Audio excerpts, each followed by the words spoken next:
Hello, Fermented Folks. We have P. Jelly Clark. All Makatsu. We have Travis Baldry. Today we have a really special guest, Leopoldo Gout. Are you reeling it in and defending Clown? I am. Earth doesn't even exist in Battlestar Galactica. This show me heartburn. I was like, I loves it, I hates it. It's called All Fluff. Oh! If you didn't know how I actually feel about The Mandalorian, Don't worry. this is it right here.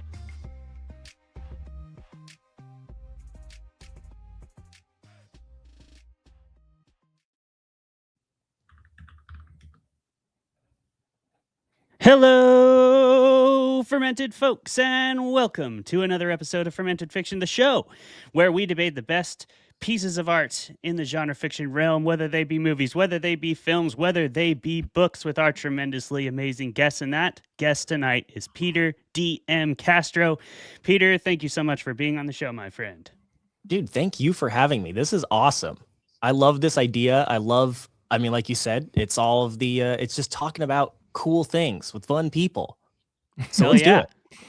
And that is what Peter does. Peter is a fellow podcast host. Peter hosts trivia for Sporkle Online, and he's going to tell you all about who he is right after Travis and I do our personal updates as per usual.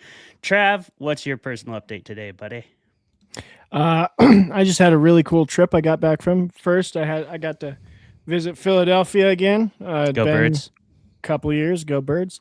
I had a cheesesteak, and it was as heavenly as I remember. All that whiz was just amazing. But just so with it. The reason I went was really cool, in my opinion. I've been running a D&D game it was like consistently for 3-ish years, and then we all got very busy with life and took like a year and a half or a year off, kind of. But when we did that, everybody had progressed from level 5 to level 18. So everybody in the group was like, we cannot let this just die and like not end the game. But none of us are showing up online anymore. So one of our players, James, decided, who's an OG fan, James decided, let's like get an Airbnb and do a 3-day weekend and have one of those days just be like a D&D marathon to finish the story. And so, yeah, I went and visited 5 of my closest friends, and we played a lot of board games. And on last Saturday, we played D&D from 11:45 to 2:30 in the morning, and finished a 4.5-year-long story. So that was really fun, and it was really cool, and couldn't have ended better. I almost TPK'd them, but they hell yeah. Hell yeah. How much of a role did Jamadrius play in not getting TPK'd? James is so intelligent. Like it was him and another player, Marty Stowe, who really like shoehorned him. But yeah, I'm sorry I'm going so long, but as a D&D fan, Peter, James ended up at the end of the game when my main wizard was all out of spells almost. He like flew above the map because he had flight still. And then he put my main guy in a whirlwind, and I couldn't do anything. so he just Achilles'd me. And that is some real high level shenanigans right there. I'm wearing my D&D adjacent shirt of Old School Essentials, which is like a D&D, like second edition D&D kind of reprint. And it's a lot of fun. That's amazing. Nice. But yeah, it was a really beautiful thing. It was cool. Yeah, that's really awesome because you guys are going for a long time, and it was such a fun group. It was probably like 2, maybe almost 3 years ago when I guested on the campaign, but I guested on the campaign one time. And I was trying to kill James, and that was not going to happen. Because he was on top of his shit. So shout out to James. I'm also James is a beast. His whole family, at least the two of them that I know, are bona fide badasses and super geniuses for sure. I'm co-writing a book with James's sister right now, and she's Wow. one of the coolest people I've ever worked with. So shout out to SK Era. She's been on the show before as well, so you can go check that out if you are so inclined. You can go hunt it down. It's out there, as are so many other episodes with so many other awesome guests.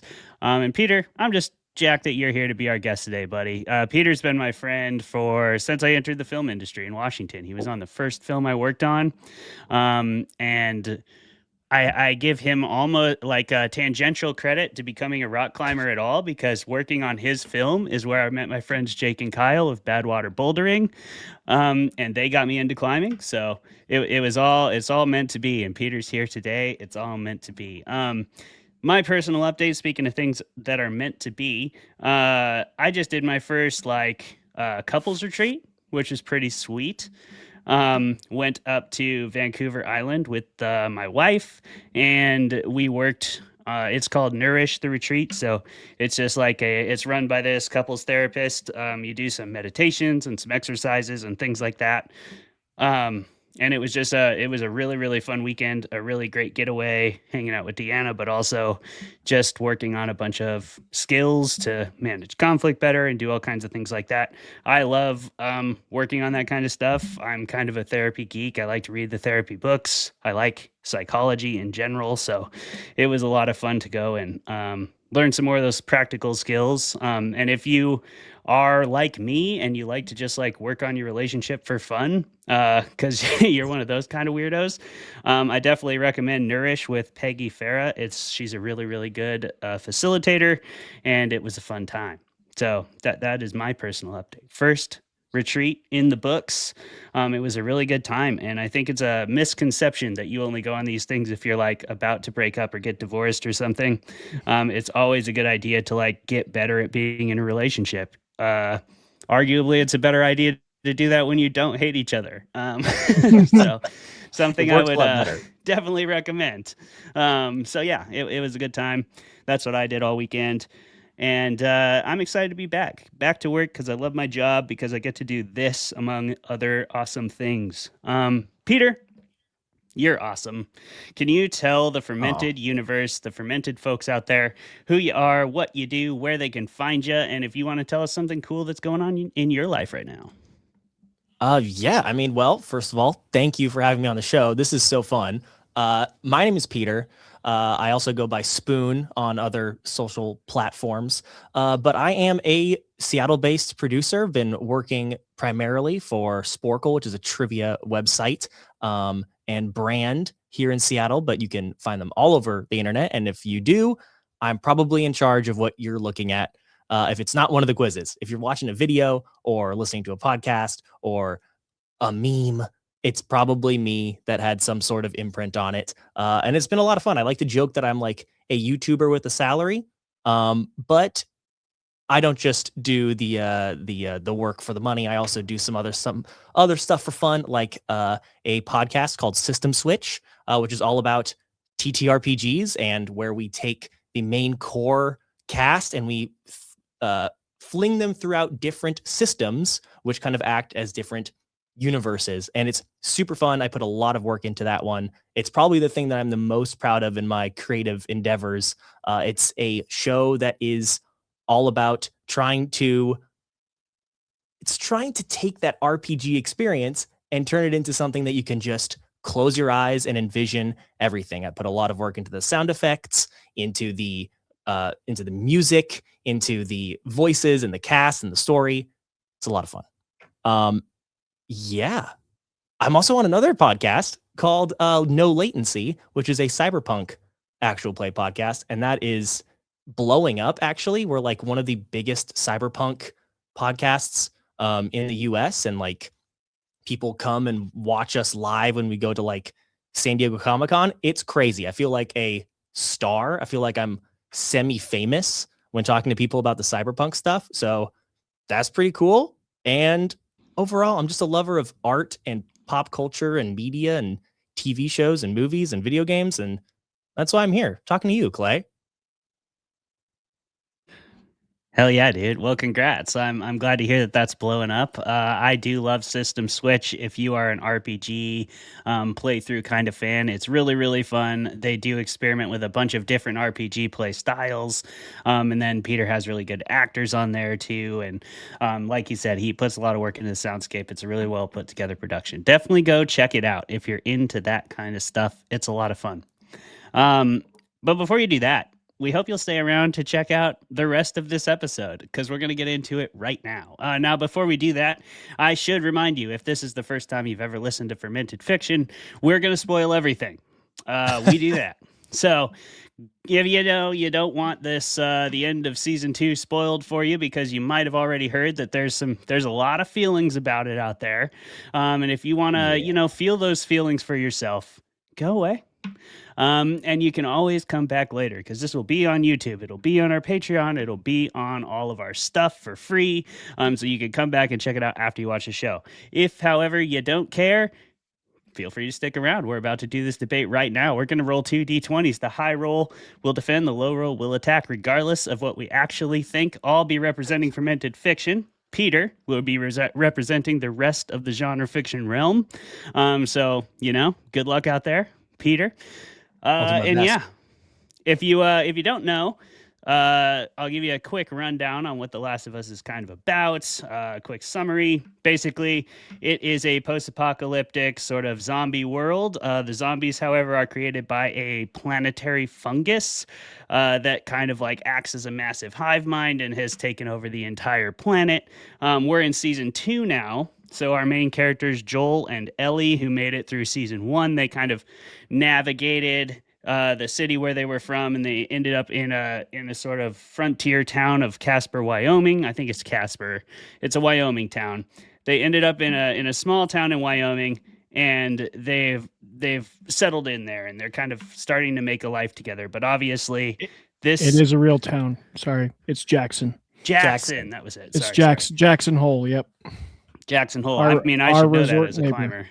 They're coming from Boston, I think, for too. sure. It starts. So season 1 is in Boston, right? Boston to Jackson Hole. Yep. Right. So they make it all the way across the United States in the midst of the post-apocalypse, while being followed by a group called the Fireflies, because Ellie is immune. She's a young girl who is immune to the fungus virus. So they want to capture her. The Fireflies do, to make a cure. They do capture her, but Joel's like, and he kills them all and saves her, and then they go to Wyoming and kind of hide away. So that's where we start in season 2. We start with the Fireflies sort of gearing up to go get revenge on Joel, and then we cut to Joel and Ellie, and they are living their best lives there in Jackson, Wyoming. They got some father-daughter tension going on, but other than that, things are looking okay. They're looking okay, but they're not going to stay that way for too long. And we'll talk all about why as we discuss season 2 throughout the rest of the show. First, we're going to debate it. Peter, you ready to get your verdict there? Travis, I'm so ready. All right, with the high risk, high reward die, we're going to roll for you, Peter. Here we go. Let's see it. Come on, baby. Get a 1. It's a 4. It's a 4. Okay, well. I got an 11. All An 11. right. Okay, so that means that you are arguing for, and I'm arguing against. Yep. That's right. Play as pro man, Last of I Us am season 2. So ready. I makes will 2 of bring us. you into your timer. 10 minutes, make it a clean fight or not. It's completely up to you. Do My not gloves are filibust.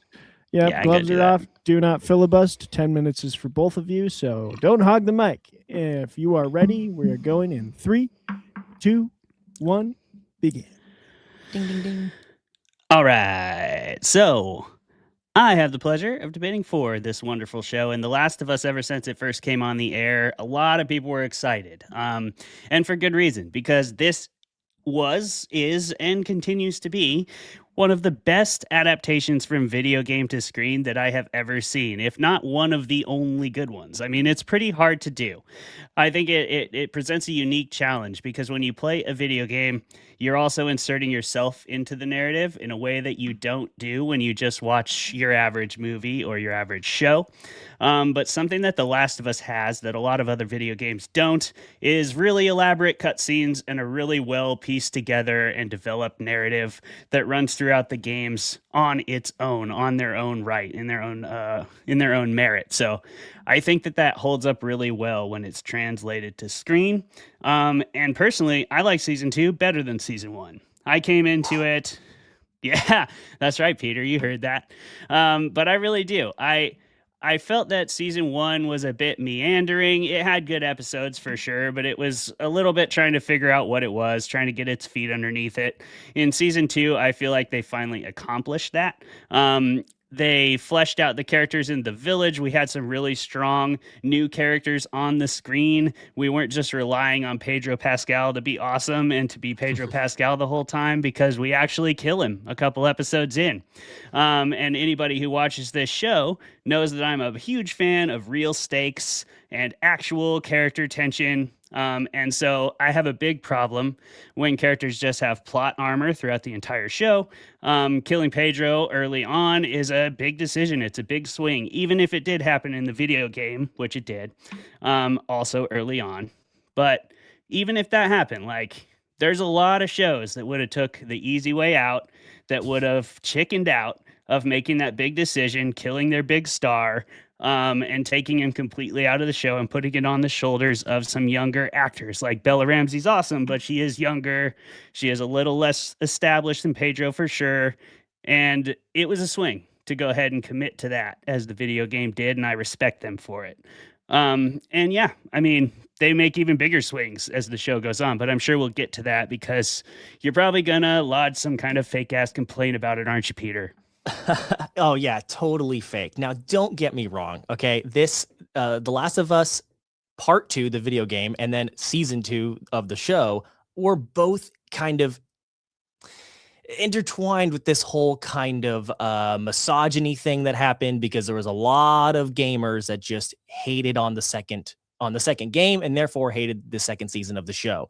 But let's be honest, it was first definitely not better than season 1. Season 1 was tight and thematically relevant and focused, whereas season 2, here is my biggest problem with season 2. It fundamentally misunderstands the source material and the basic themes of the show. So the whole show is about revenge, right? It's about how revenge will beget revenge, and how love is so powerful, but not necessarily in a good way, right? In the first season, we basically see this monster, Joel, go through his arc of learning to love this thing so much that he's willing to commit atrocities for it, which he does at the end of season 1. And then it's like, oh my gosh, what's going to happen in season 2? Here's the thing about season 2. Great story, bad framing and bad understanding of the elements, which is to say, this second season should be about Ellie learning that revenge is bad, learning to forgive herself and forgive Joel for lying to her, and seeing her slowly become this monster like Joel was. And we don't get to see almost any of that in season 2. The biggest problem is that in episode 6, it's like a whole flashback episode 6, right? We get to see her like have this whole thing with Joel during the 5 years that they've been away, when she grows up, and like it's like every birthday, we get to see every birthday. And I think it's the ninth, like her turning 19 or something. The last birthday that we see, the last bit of the episode, is her coming to Joel, and then Joel breaks down, and they have this moment where Joel tells her that he did kill everyone, and that she was maybe going to be a cure, but he couldn't let her go. And she already knows this and says, you know, like, well, I don't know if I can forgive you, but I'll try. And this is such a big moment that should be at the end of the goddamn, I don't know, can I swear on this show? The end of the fucking show. Because that's how it is in the game. In the game, you lead up to this whole thing of her finally realizing that she needs to move past the hatred, move past the vengeance, move past all of these experience that she's had and forgive herself and forgive Joel. And that was the whole point of the show. And finally, I have to say one more thing, and that is that Last of Us Season 2 should be studied on how you cannot just take a video game story and turn it into a TV show, because a video game is an art and a medium in itself that this story that Season 2 takes place and adapts works better as a game because you get to do the actions that Ellie you see happening on screen. But in a video game, you are the one that are killing these people, that are like slowly becoming this monster. And that is part of the art. So I think that if anything, Season 2 is great because it shows us that video games are an art that could be taken seriously on its own. Unfortunately, what that means is that Season 2 is so bad that it makes the second game even better than it was.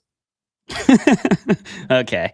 I mean, honestly, I think that that's a good point to my side of the aisle, because it sounds like a lot of what you're projecting onto the show is a desire for it to hit the same narrative beats as the game did. Whereas I think the show is its own entity, and I think it is its own art form and its own medium, as you said.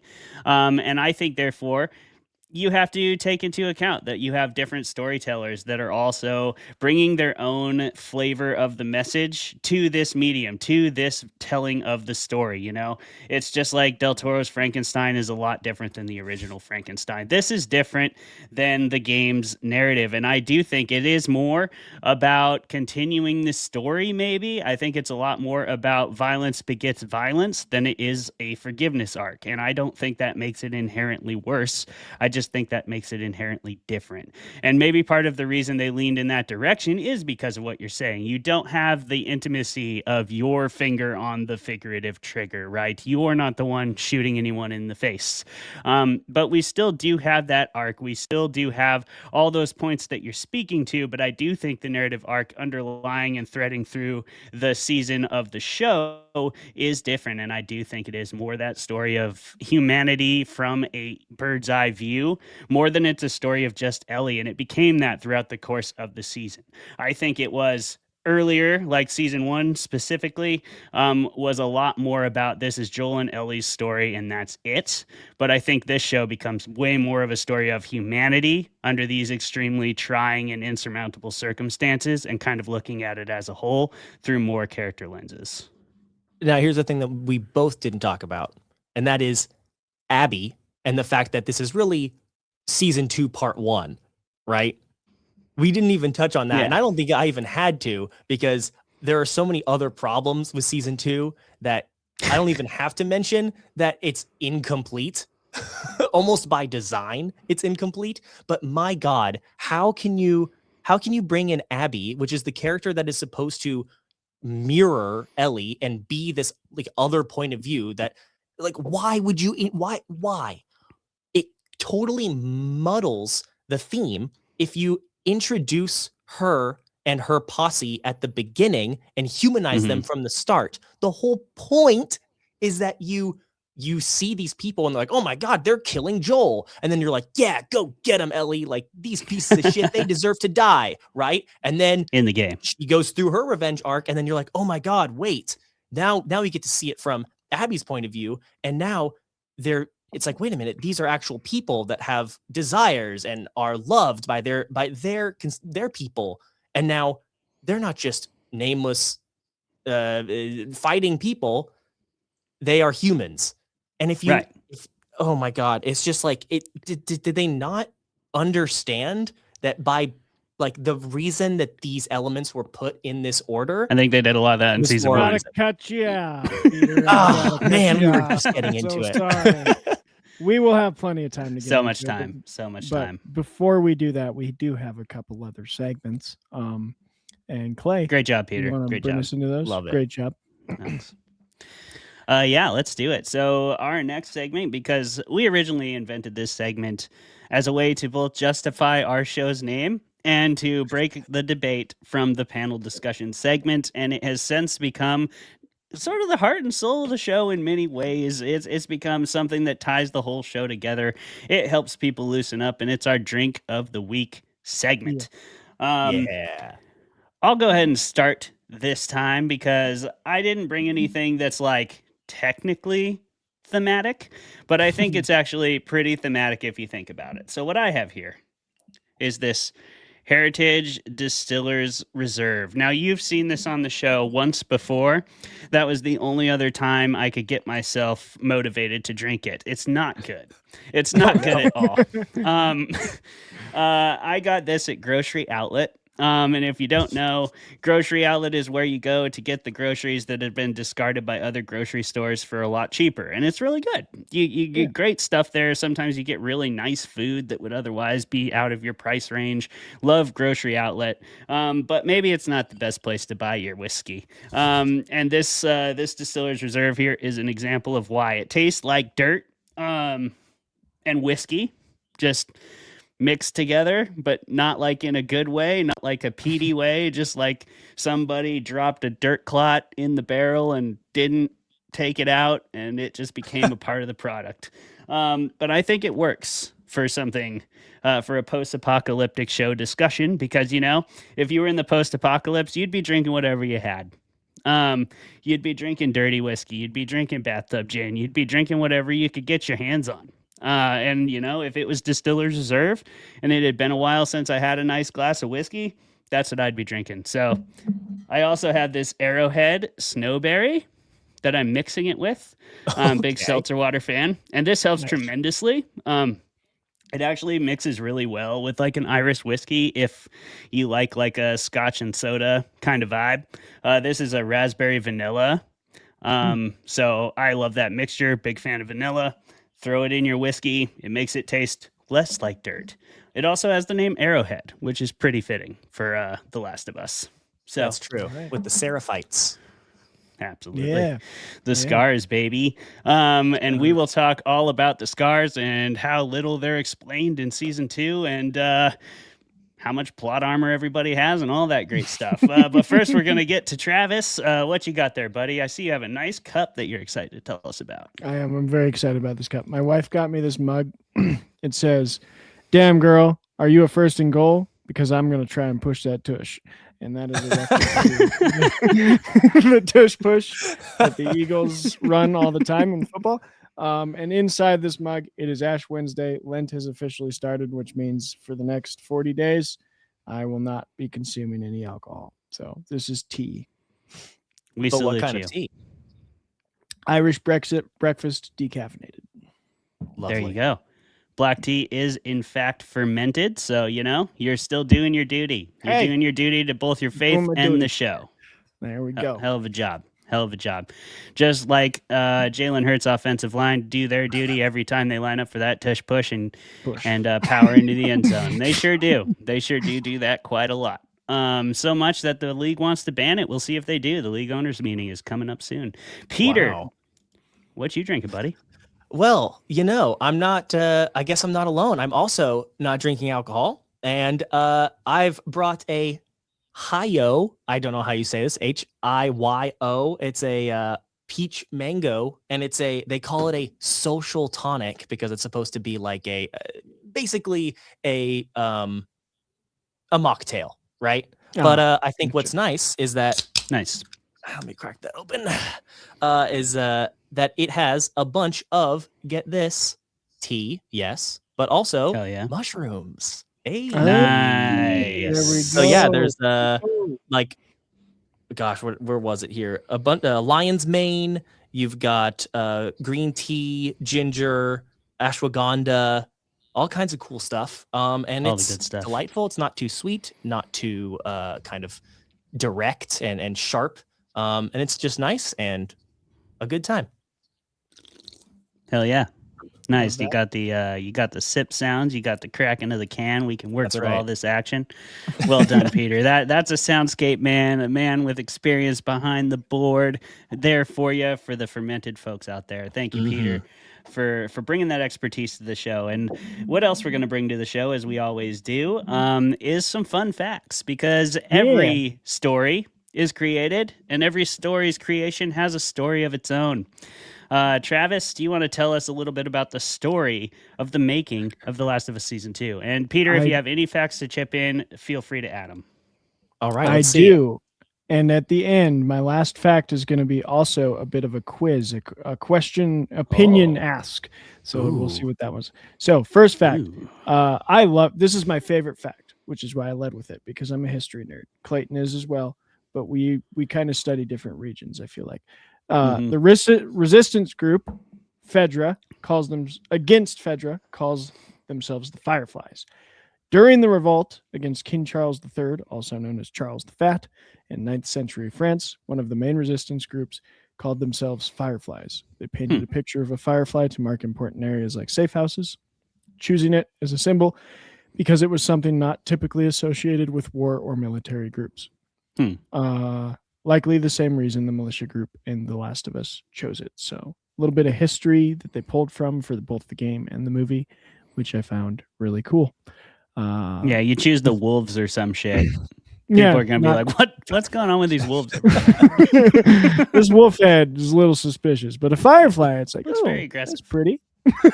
The first season has 46-year-old Pedro Pascal portray both a 36-year-old and a 56-year-old Joel. And the second season has him later as well, in like 50s, nearing his 60s. So 46-year-old Pedro Pascal had 10 years on both sides, and he pulled it off, I will say. He did. Casting took place virtually for the whole show through Zoom due to the COVID-19 pandemic, which would suck. I just wanted to name that. 5 actors from the games appear in the TV series. Merle Dandridge reprises her role from the video games as Marlene. Ashley Johnson, who played Ellie, played Anna in the first season. Troy Baker, who played Joel, played James, the secondary character from the original game that is a member of the David group. Jeffrey Pierce played Joel's brother Tommy in the games, and new character Perry in the show. Laura Bailey makes a cameo, which is probably my favorite cameo of. She's the nurse, so no one even notices it's Laura Bailey, which poor Laura Bailey did such a good job in that game as a voice actress that she got death threats sent to her house because people hated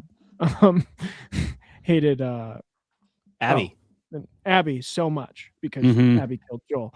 And yeah, that's like it sucks. I'm sorry she got death threats. What a testament to how good of a job you did that people believed the character so much they were like, I want to kill the actress. Not good. Don't do that. Ridiculous. But yeah, don't do Bella, that. Don't do that, but holy crap, Laura, you're great at your job. Bella Ramsey cut off 15 inches of hair to play Ellie. It's a lot of hair. 14-year-old Ellie is played by 19-year-old Bella Ramsey, although 17 when first cast. And it's justified by the fact that the second season, Ellie is 19. So it all kind of figured itself out. So I think Bella Ramsey was 20 playing a 19-year-old, which was a much closer comparison there. HBO Max, this is a fun one, stated that Brazil alone is responsible for over 50% of all online engagement in social media related to the series. Because apparently the Brazilian dubs for the game were like so highly acclaimed that it just like blew up in popularity, and so everyone came to the show from that, which is cool. That's awesome. I'm gonna huck in a fun fact here. Peter is Brazilian as well. I mean, that's right. Hey, yeah, I didn't even know that Brazilian fact, but that's awesome, Peter, that you happen to be the guest for this. And let me throw in another. You missed a reprisal voice actor to show, and that is Isaac. Oh yeah, is played by. He actually is the only one I think that reprises his role from the show or from the game and the show as the same character, and that is Isaac is played by Jeffrey Wright. Yeah. in both Who's- forms. In my opinion, a goat. I love Jeffrey Wright. Every time I see Jeffrey Wright's face on a screen, I'm like, I'm in. Yeah, I love he's this a man. dog. He's in the games, the fungus spreads through spores in the air. For the show, they replaced it with tendrils because Druckmann thought that it would look creepier, more frightening, and make the world a little more like tangible and believable. I do think the tendrils are pretty freaky. True. And I do like how the makeup designed him to like really creep out slowly from like many orifices. That was very good. Gustavo Santaola, I think I said that right. The music composer for video games 1 and 2 was brought on to compose the series soundtrack, which is awesome. And here we go. This is the last one, so we can get out a solo thing because I wanna ask a question here. So I want to know. There were several big name actors considered for the role of Joel Miller. I'm going to read them, and I want you to give me a thumbs up or thumbs down of like, yes, would have been a good Joel, or absolutely not, would have been a terrible Joel. Love Okay. it. Ready? I'm going to get this ready to screen it. Okay. Matthew McConaughey. Nah. Yeah. Little bit of a race change would be Mahershala Ali. Oh, maybe I could see it. Hugh Jackman. Going no. He might be able to win me over, but probably not. Okay, probably not for me too. This one's gonna maybe surprise people because I love him so much. But Michael Fassbender, I would go no. Yeah, I would go could no see too. Fassbender. I could totally can't. see I Fassbender. feel like he's not gruff enough in my opinion. He's like a very.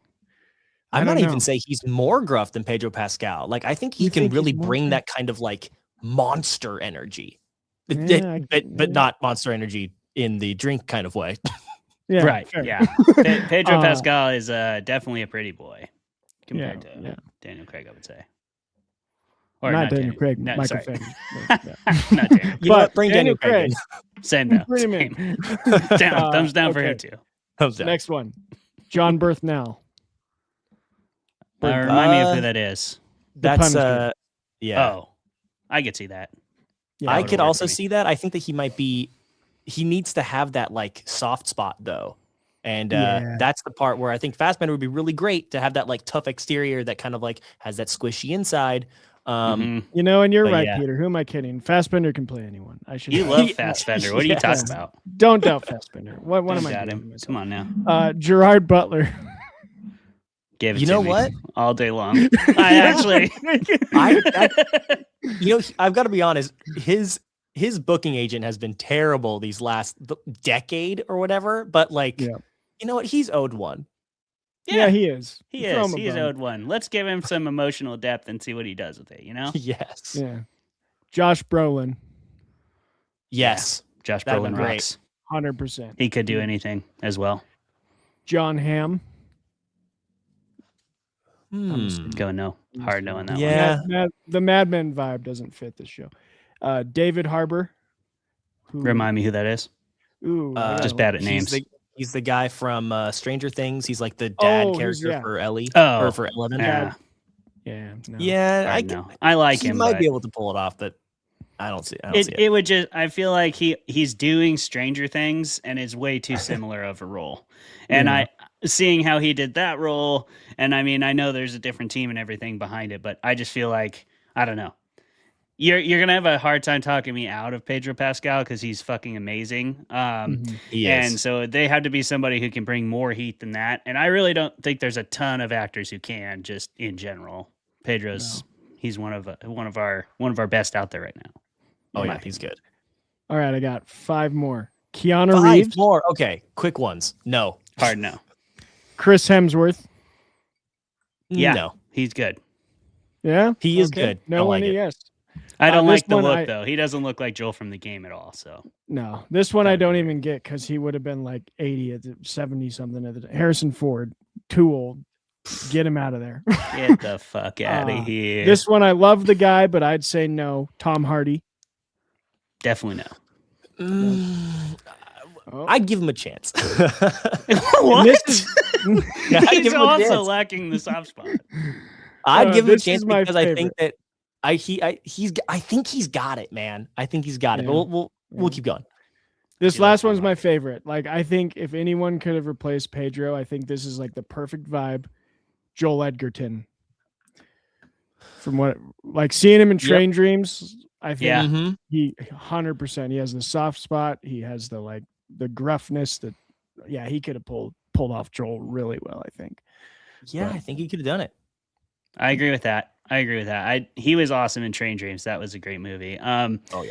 And yeah, either him or Josh Brolin. If you were gonna have to put somebody else in Pedro's spot there, I do really have a soft spot for Josh for sure. But I do just think like Pedro Pascal is the perfect casting for this role. He was fantastic. And that's Yeah, all honestly, I got. the I don't cast is know. really good. I don't know if you got extra facts, Peter or Clay, but that's what I brought to the table. I got two quick ones. One is Let's go. more of an amendment of one of your facts, which was that in the game, In my MDB. it's like gone through with spores, right? Like the infection is with spores, but in the show it's tendrils. One amendment to that is that they bring back spores in season 2, and it feels out of place. That's true. They did do that. I forgot they brought back the spores in season 2. Yeah, So annoying. And second Yeah. one is in the second game when you start shooting at people, almost everyone has like a line that's like, "Oh my God, they killed John," or like, "Oh my God, Claire, get to cover." And so they like start whenever you start shooting people in the second game, every one of them like has a name, and it's That's like awesome. so much more. People like will be like, "Oh my God," like if you like slice someone's throat and they don't even know that you're there, and then someone will like come around and be like, "Oh my God, Tommy, they killed Tommy." That's so great. It's so good, and it totally again elevates that theme, right? Of like Yes. violence begets violence, vengeance begets vengeance, and the fact that Ellie is turning into a monster. Yeah. No, I totally agree with you there, Peter.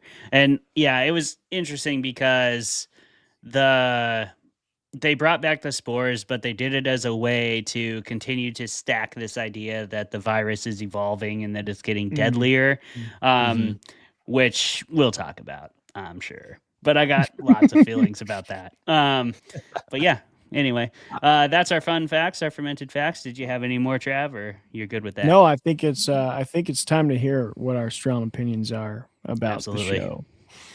Okay, Peter, you had to argue against it. So tell us if you were lying through your teeth or if you were telling the truth. Is there anything redeeming about this show that you do want to get on the record so that, everybody out there who thinks you're just a total hater has something else to latch onto?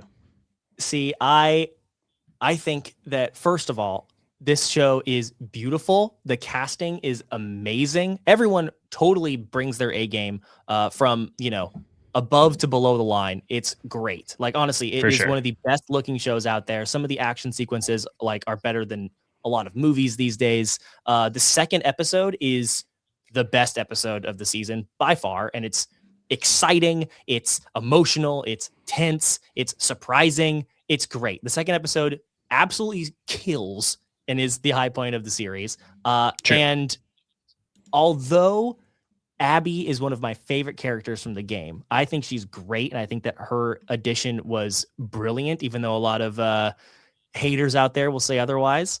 I think Abby is awesome. And it is a little too bad that they couldn't find a muscle mama out there, because in the game she is built. I mean, like, she is huge, where like Ellie is like this, like, svelte, skinny, kind of like dexterous killing machine.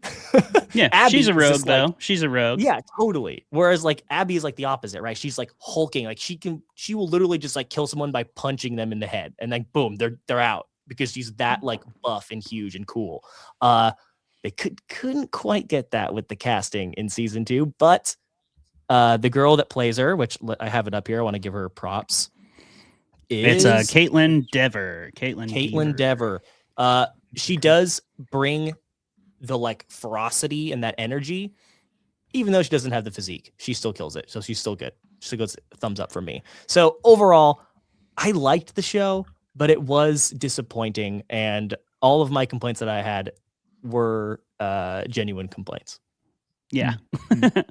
I felt like I could tell. It did not seem like you were bullshitting. And that might be different from the way you felt about me. I'm not sure if you guys picked up on it, but there's plenty about this season that I did not love. There's plenty that I did love. I agree with everything you said, Peter. The casting in this and the acting, the performances are fantastic. I want to give a particular shout out to young Mazzino, who totally won me over as Jesse, one of the only redeemable damn characters in this entire season. Jesse was just the most beautiful man. He was that all the way from start to finish. And he was an exemplary figure of like why vengeance is the wrong answer, why community love and companionship is the right one. And he shows that at the risk of his own life time and time again. So I loved the Jesse character, found myself rooting for him so hard all the way through, even well before I knew what was going to happen to him early on in the show. Like when we find out he was with Dina, and then they kind of got together at the dance or whatever. He was still like very chill about it and very cool about it. And like he had bigger fish to fry kind of situation. And he was accepting of that relational change within this small community, which would be very hard to do. So I really, really loved the Jesse character. I also love Tommy. I think Tommy's a great character too. He's a really solid, like positive masculine figure, amongst some much less positive masculine figures in this show. So I thought he was a really good character too. And the early relationship between Joel and Ellie was really sweet. It felt really believable, even as tense as it was. I mean, a lot of the sweetness comes in that flashback episode, the penultimate episode, episode 6, where it's just like every birthday to remind us, oh yeah, you're supposed to like Ellie because she's kind of the fucking worst. All through this entire season, you are supposed to like her though, so here's a reason for you to like her. But boy, I have thoughts on that. dude, Ellie was the worst, and that to me made the show a little harder to enjoy than season 1. It made season 2 harder to enjoy because, like you said, Peter, and you made a good point about this in the debate, but in the game, that transformation into monster is a really big part of it. She just kind of started as a monster in the show. She becomes a worse monster. I'm excited to hear what you have to say about that, and I'm definitely open to disagreements. Okay, so maybe monster is too strong of a word. I will concede that. She starts as kind of a shit person, though. Yes. She has good reasons to be mad at Joel, but the way she's treating him and stuff, and we don't have the context.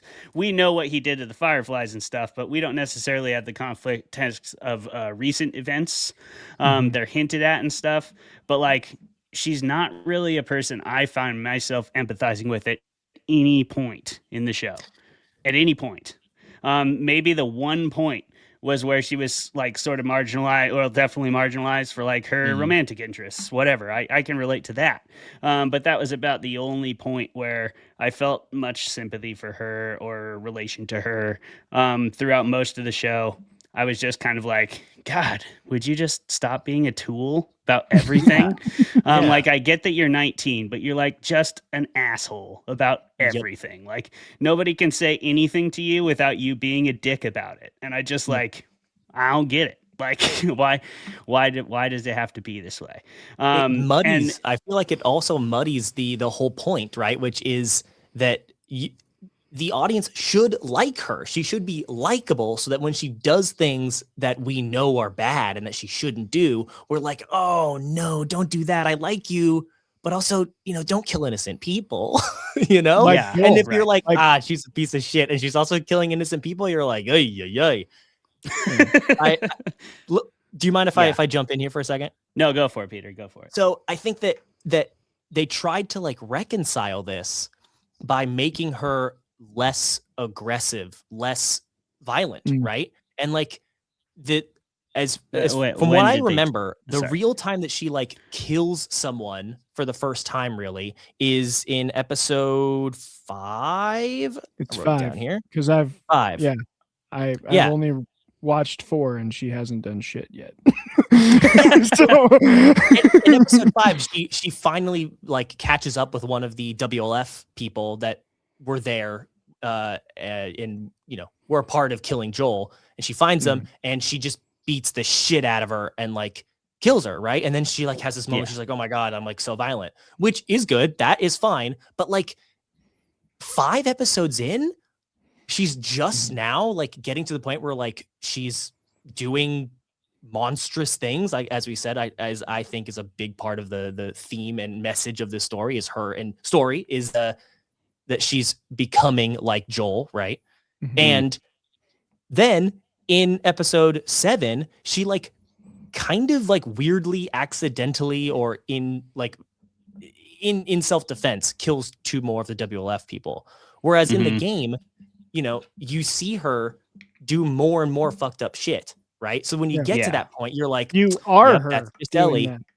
Yeah, Like, you are the one doing it. you You're kind are of her helping her doing do that in a way, right? Yeah. And man, and I think that they missed the point, which is we need to like Ellie and she needs to do bad things, not we need to dislike Ellie and she doesn't do as many bad things. It's like you totally crossed the wires there, you guys. You missed the point. Yeah. Yeah. And And I wonder didn't if even get to the point where I think she is not a very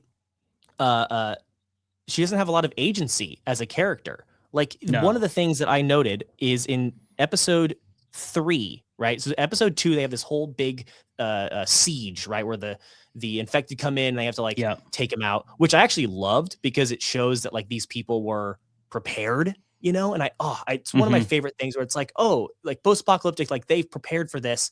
And because of that, they do a pretty good job. Like I like the competency porn aspect of that, I love competency porn. Oh, it's great.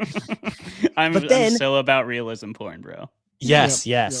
And then in episode 3, basically what they do is that now the whole town is like taken out, right? And there's nothing holding her back. In the game, she's like, well, like I still have people that like me here, and like I have a family that I've grown to love and that loves me, and I have people here that want me, and like even this Dina character, who by the way we even talked about Dina, she's great. Love Dina. She is great. I think the actress Isabella Merced is amazing, and she's definitely up and coming right now. But she kills it. My favorite character in the whole show is Dina. But in the game, Dina stays behind because she's like, I'm going without you. Like I gotta go take this revenge quest on my own, right? And in the show, they rip out all of that choice away from her, where there's nothing holding her back. Like, why wouldn't she go? And then when they do go on this quest, Dina is the one making the plans, getting her out of sticky situations. It isn't until episode 5 that Ellie even starts to like make choices that matter and that give us more insight into her character. Yeah, I agree. No, I totally agree with that. Ellie stops being the main character and starts being like just the avatar of the theme of the show, which is revenge bad, anger bad. And like, honestly, like you brought it up in your debate, but the real main character of the show in so many ways is Abby. We see the show starts and ends with Abby, and they tell you when you write a book or when you write a story, like be very conscious of the first and last people on the page. Or if you make a movie, you should be very conscious of the first people and last people on the screen. Abby is that, and it's almost like they planned this whole season to set up whatever they're doing with season 3, which again, I do think, as I said in my debate, is like a zoomed out lens. Now we're going to kind of like switch to a whole new perspective and we're going to carry on. And I know we're going to talk about the ending eventually, but I do think they set that up well with the ending. There's a lot about the ending that I liked. A lot of people hated the ending. So I'm excited to talk about it and why we might have felt the way we felt about it. But I do think it led to that really well. However, the robbing of Ellie's like character depth definitely still hurts the emotional punch of that ending. It can't not, because like you said, and Peter keeps saying episode 5. For context, that's 5 out of 7 episodes. That's true. And episode 6 isn't a real episode. Episode 6 is a flashback episode. Bottle So episode. like, yeah, it's a. And by the way, did y'all know they were in Wyoming for like 4 fucking years? I did not know that. There is a screen that says 5 years later. I know, but that's it. And like, they never talk about it again, and it like doesn't feel realistic to me. I just like, if the Fireflies were like hell bent on revenge, why did it take them 5 years to get there? And if it took them that long, then how come like they can get to Seattle in the middle of winter? Like, I will say tomorrow. It's not the Fireflies that are out for revenge. It's Abby. Yeah. Abby does not, With much like the Fireflies. much like Ellie doesn't have the backing of Jackson. The Fireflies don't really back up Abby on her revenge quest either. Right. That's fair. I think that's fair. they try and drop some hints about like when Abby's talking about how she went to Seattle and trained with the militia and stuff. There, I got this like couple little lines in there that were trying to tell us like, oh yeah, she took time to like train for this. Sure. And then came. And so there was like a gap there, but I think you're right, Clay, that it's not super well communicated. And I want to jump in with my opinion because I am with both of you. I think Ellie sucks in this show. And She I sucks. want to be very clear. Bella, you're the awesome. Writing, it is not Bella Ramsey. Bella No, Ramsey got a she lot of rocks. hate, She pulls and it out. Bella did the best they could with this really not great put together story for you. Another thing I agree with, Peter, episode 2 is a masterpiece. Like, It's 100% great. right. If It's that so was good. just a movie, good. boom. So good. Or if it was like compelling. a Serenity finish because they canceled The Last of Us, Yeah. you know, so they did season 2. They did that as a movie to like finish the series on a satisfying note. That would be great. Yeah. Tie into I Firefly. thought Shout it out. was absolutely fantastic. And it really helped with like, maybe it helped me knowing that Joel died to like Mhm. ratchet up the tension of like, I believed anyone could go at that point. At that point in the show, I was like, oh, this bloater might kill Joel's brother. Like they might have changed that. Yeah, I thought that was would happen. ready. I was I ready thought for it could. something like that to happen. But yeah, it's just this show was a yo-yo to me, because you're right that the visuals and like a lot of the elements are so fantastic that I would be hooked, and then I'd like halfway through an episode be like, but this is a terrible scene. and that dialogue was really bad, and but then they introduce another action scene or like show me Jeffrey Wright, and I'd be like, all right, I'm back in.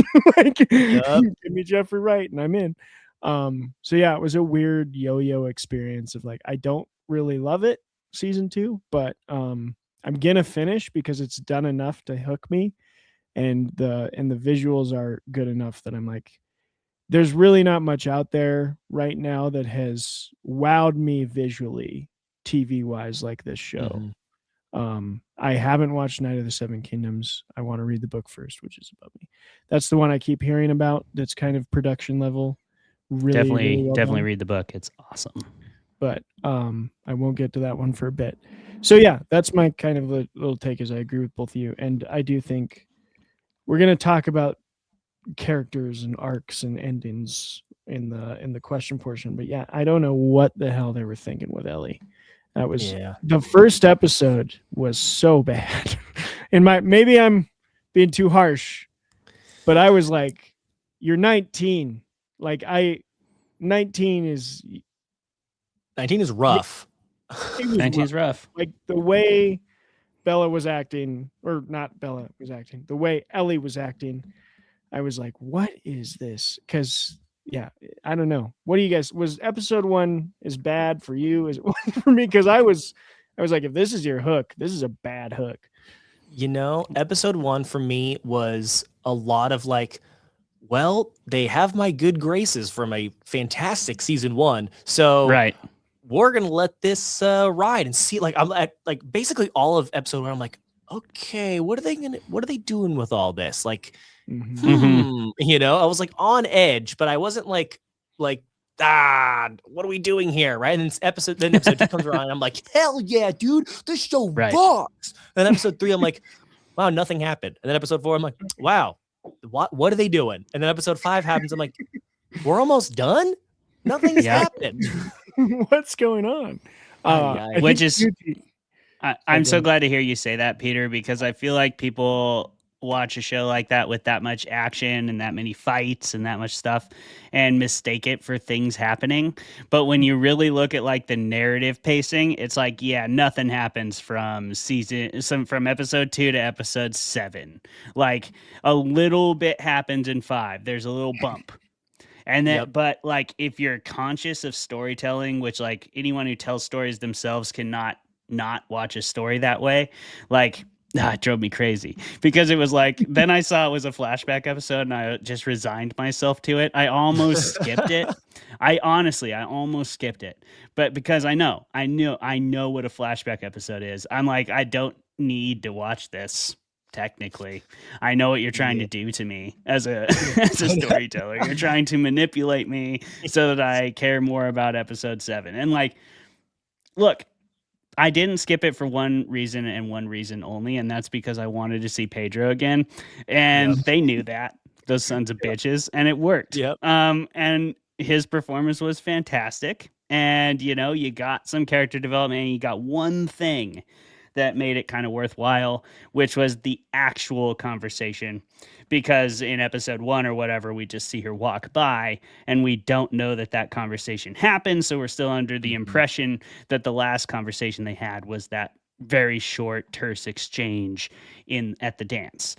So that was a valuable piece. But like, other than that, it was a flashback episode, which in a 7 episode season is kind of weak sauce. Like, let's be completely honest. Like, come on. I mean, like you have me for 7 hours. Like, I think and you're taking one of them away from me. But maybe that doesn't bother you guys as much as me. this show has had that problem since the beginning. I think like it's a really well made show.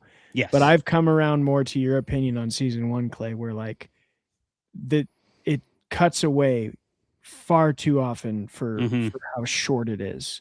Because even like the little side stories that were really good in season 1 still took an hour away from Ellie and Joel. And so we have like these primary characters we're supposed to be in love with. And they're like, their time management on that arc was just not great through the whole series, in my opinion. Because even they'd introduce us to like villains for a good 20 minutes. And then, right. And it'd be like, oh man, like, yeah, this is cool looking, but I don't know much about these people because I'm losing time here. I don't know though, but what do you think, Peter? Yeah, I think that, I mean, I actually really liked the world building basically in season 1 with those.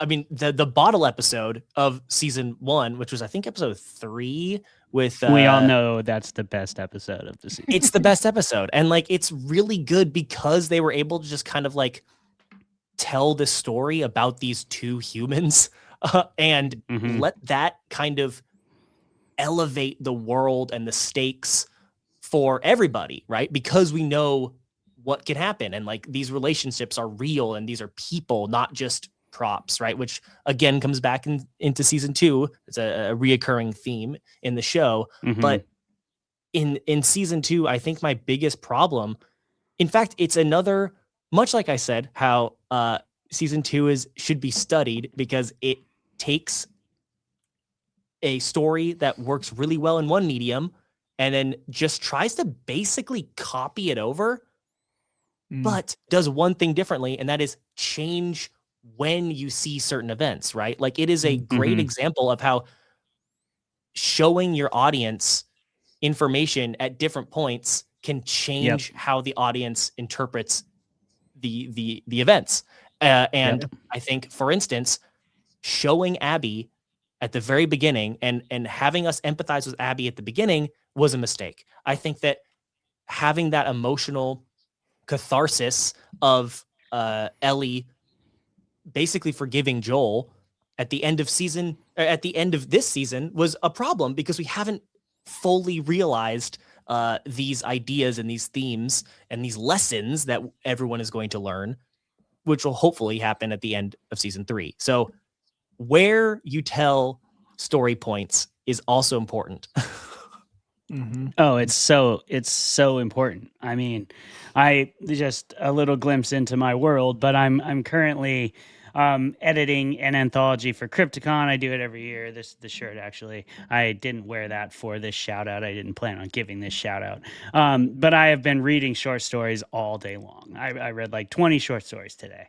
And that is such a huge part of the stories I select and the stories I do not. Like, it's not about having a catchy hook. That certainly is important. It certainly helps. If you're a writer, you got to have a good hook. You got to start strong. But like, the most important thing about it is like, you would be amazed how many stories start like 6 paragraphs in. Like, you hit paragraph 6 and it says something and you're like, oh, this is what the story's about. If this was at the top of the story, I wouldn't even be questioning if I was into this story. But now I'm like halfway through it and I'm wondering if I'm into it. And now I kind of am. But like, if you would have did this right away, I would have been like, hell yeah, you know? And that's what they do in the video game. I mean, you play the second video game, Joel dies really quick. Like, it happens fast. And then you're like, damn, you know? Yeah. Like, you were not ready for that. Like, he was a POV character for you all throughout the first game. So you are so not ready for it. And it totally sets the tone. It completely changes the stakes. It completely rewrites your expectations for the narrative going forward. And you no longer know if Ellie is safe. You no longer know if Dina is safe. You don't know if anyone is safe. And that's, I mean, I talk about Game of Thrones all the time, but it's a masterclass in this of like, you never know who's going to die. And that really matters to me. So I thought that they kind of redeem themselves a little bit at the end, but I'm excited to see what you guys think about the ending, because that's going to be a whole question, I'm sure. I also just want to talk about bottle episodes in general. Are you guys good before we go to break if I ask a question about bottle episodes? Yeah, I'm ready for bottled questions. So, do they work when they're good? I honestly, I think it's almost a bigger problem when they work than when they do not. And I've seen this happen in lots of shows. Like, I think it's not a good thing if your best episode is your bottle episode. I think that kind of like diminishes the strength of your overall narrative arc. If like we look back at the show and tell me the first thing you don't think of when you think of Last of Us season 1 is episode 3. Like, is it not? It is for me. When I think Last of Us season 1, the first thing I think about is Nick Offerman and that beautiful story and that one bottle episode. And I'm like, maybe that just should have been a short film. Like, cause it was beautiful, hour-long cinema. Like, and I'd actually have a hard time remembering anything else about season 1 compared to that episode, but I can remember everything about that episode, and I don't actually think that's a good thing if you're writing a show. But I'd be interested in, I mean, it's always good to have a strong piece of the show, obviously good to have a strong episode or whatever, but like when you're telling a larger story, do you want a piece of it to stand out that strongly that you actually forget sizable chunks of the rest of it? Like, I will remember that episode 3 over most of season 2, other than episode 2 maybe.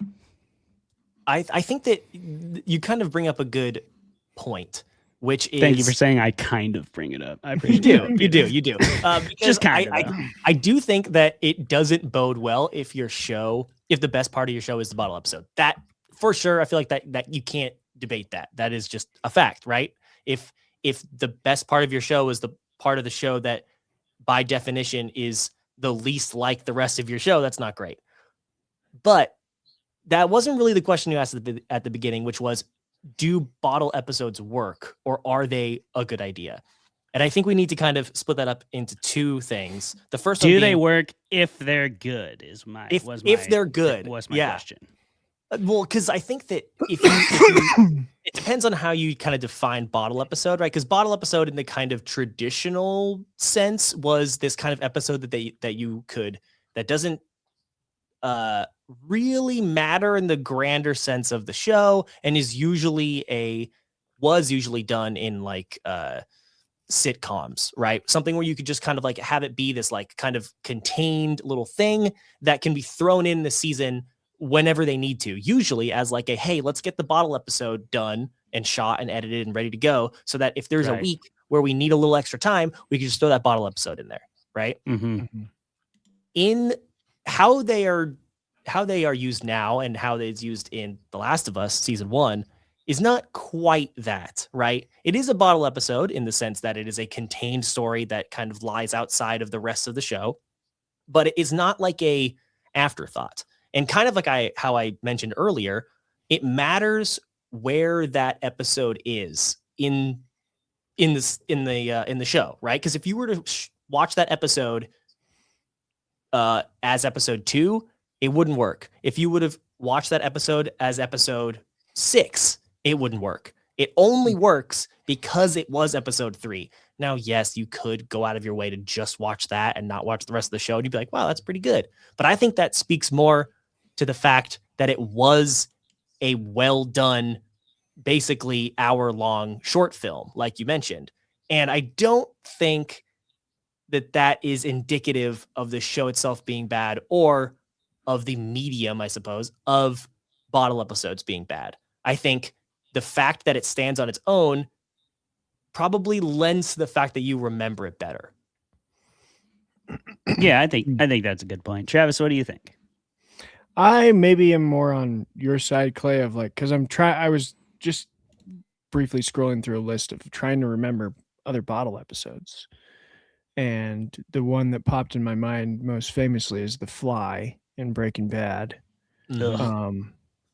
And people hate that episode. I think it's a great episode, but it doesn't really contribute anything to the arc of the story. And it felt like a weird break from like a show we didn't want to break from, because that pacing of Breaking Bad is they don't do bottle episodes. Yeah, they don't do bottle episodes, and they kind of did one, and that was weird. And even though it was a good episode on its own, it kind of like disrupted this whole flow. And I do think like inherently bottle episodes are disruption. And I don't think like pacing is so important in the visual medium, especially with like a thriller. And so when you disrupt the pacing, I think even if the episode is good, it's kind of a negative thing. The other one I'm thinking of is the possible bottle episode that happened in Severance, but I'm still not convinced that it was a true bottle episode. I think a lot of it's when I forget her name, the main lady that like runs the Severance program, when she goes back to her hometown and like has the little side quest and we don't see any of the other characters, a lot of people are like, oh, that was a bottle episode. I don't think it was, but if it was, it didn't help anything. I think more of that will come into season 3. But if it doesn't, and that does just turn out to be like this little solo adventure with one character that disrupted then I'm going to say like, oh yeah, that wasn't a good choice. Why'd you do that? So, yeah. The first one that popped into my mind, and it's interesting in this particular show, which again, not necessarily the best show in general, but it's Supernatural. I think of like the Trickster episode in like season 3 or 4, and it becomes a bottle episode because they return to their Monster a Week formula in the middle of having not done that for like an entire season, and not doing that thereafter, because they have a through line from seasons 3 to 5 where they're very focused on the Michael and Satan and the demons and everything, and then suddenly they're like Monster a Week, and then they justify it later by being like he was actually an angel, suck it. But like that's Supernatural, you know. What are you gonna do? And But to anyway, your point, though, I agree. like of all episodes I remember of Supernatural in the entirety of the series, That's the what I'm Trickster saying. episode, that's the one. Like everyone knows him Great waking up episode. to the alarm clock. Groundhog Day. It's so when good. I hear heat of the moment, I'm like Supernatural. Yes. See, but that Me is too. kind of like what I was saying, where like I almost feel like the fact that the reason it's memorable is because it stands on its own, not Yeah. necessarily because it's better or worse or a good addition to the show or not. It's just that like, Yeah. oh yeah, of course I remember that because it's 1 hour of like this one thing. It's not like, oh yeah, what happened in episode 2 of season 4 of Supernatural. Like, I don't know, man. Like, lots of stuff. Maybe none. Yeah. I don't know. Maybe Who none. knows?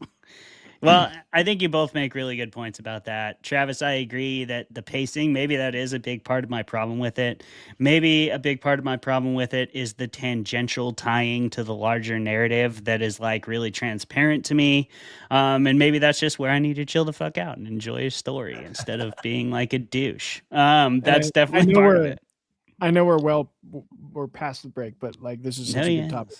And I think this is what I talk about a lot with you with action films, because I know we differ on action films, but like pacing being so pivotal to action films of like, I think it even usurps things like character and plot a lot of the times with a straight up action film.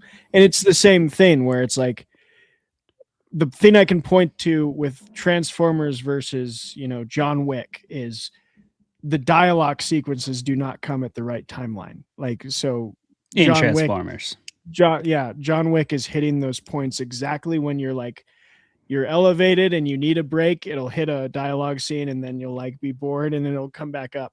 It like is playing with your attention span perfectly. Whereas Transformers is like action. Now Shia LaBeouf's going to talk to this girl.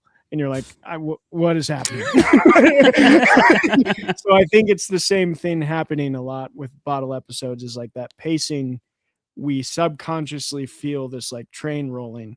And sometimes I think those bottle episodes can really feel like a jarring little stop break. And you're like, like what? Like, even if this is good, I don't know what's happening right now.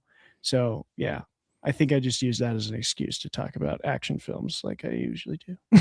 Yeah. Well, season 2 is an more action season. Peter loves action. I remember one time at a party, he was talking to me about the intricacy of character development through action and how more stories should be told entirely through action. And I was just very drunk listening to him and disagreeing the entire time, but like too drunk to formulate any actual words. So I was just like, yeah, you're totally, bro. But like, I did respect your opinion, Peter. I think you make a good point. And you can certainly develop a lot of world, develop a lot of character through well choreographed action. I have immense respect for that. Again, Game of Thrones is always the first thing that jumps to mind. It's just the fucking best. But like watching how two different people fight or how they handle killing somebody or whatever, that's all good ways to develop character and those other things through action. But Peter, you look like you wanted to say something before I started rambling. I mean, we got to get to this break eventually, but before we do, I just wanted to say that yes, you're right. Action is, I think, can be just as valuable as dialogue because action is just movement and movement is acting. Action is acting and acting is what I think we watch movies for. And that's why I think action can be so lovely. No, I do agree with that. After the break. I would love to. You should ask us a question about that, Peter. I do definitely think that action is as valuable as dialogue. Now, that being said, fighting and action are not the same thing. And let's go ahead and probably head to our break, eh? Speaking of action, let's take an action that we've been talking about for like 17 fucking minutes. We're going to go piss. We all have bladders. They're all full, and we're going to let them be empty. We're going to relieve them. We're going to have our own little bottle episode here for 5 minutes. Travis and Peter, go ahead and turn off your cameras. That will allow this video to play on the main screen, and we'll see you after the break. Everybody, thanks for tuning in to Fermented Fiction. We'll be back in 5. Goodbye. See ya.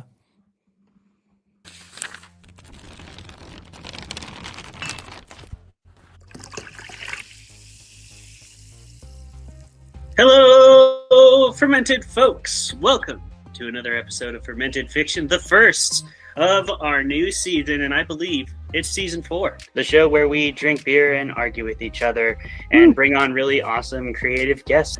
If you'll permit me to go a little bit outside the box. Once upon a time, apparently, people used to sniff mummy remains, powdered mummy remains like cocaine. So I think 3 lines of powdered mummy remains, if you can get to that as well, Yeah, that'll get you right to really enjoy the movie, you know. Dave told us all about making a mead, and I talk shit about Tom Bombadil, as I am wont to do whenever people bring up Lord of the Rings. You would. You should. And then that's Everybody exactly what he freaking made. chill about Tom Bombadil, or I'll get unreasonably upset. So, in your assessment, what did you think of the everyone kind of paired off, or at least a number of people did, romantically? How'd you feel about that? Did that seem really forced and dumb to you, or? Tom Bombadil is a merry old fellow with his bright blue jacket and his boots are yellow. Right? His boots are yellow. Right. Imagine discovering mummy remains and oh my god, these ancient figures. Dude, what if we crushed this and snorted it, yo? I bet we'd get fucked up.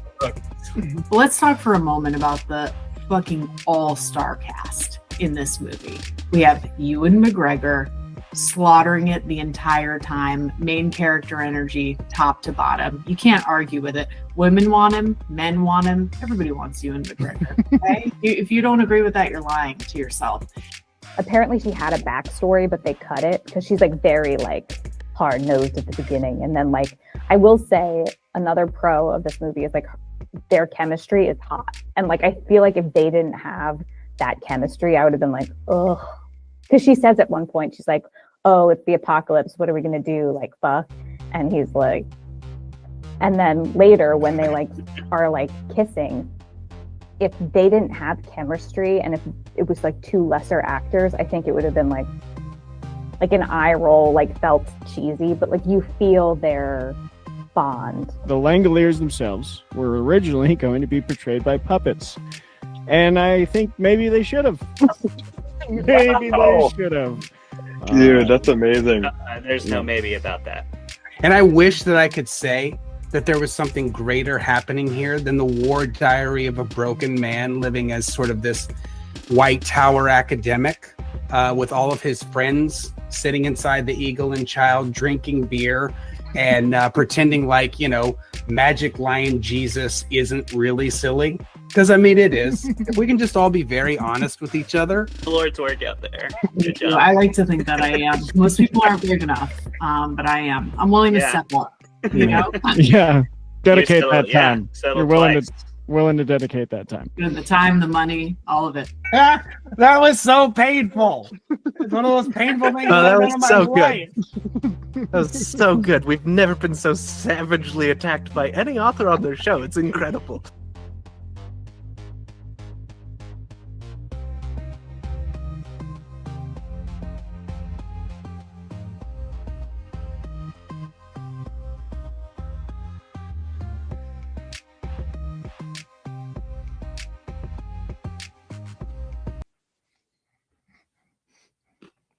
That is a banger. Clayton really that was a picked banger, a good man. one.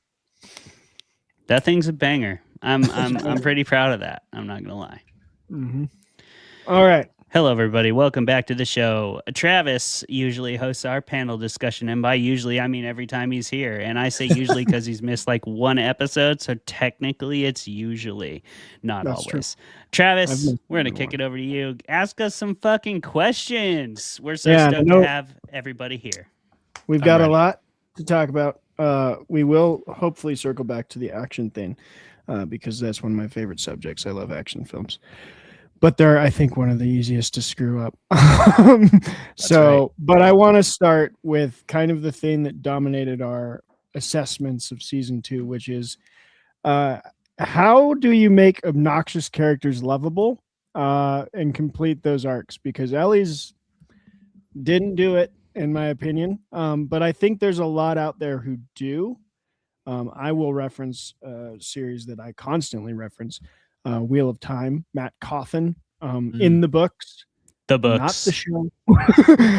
Matt Cawthon in the books is such a fantastic character arc. Because book 1 to 3, I legitimately hated him. He was terrible.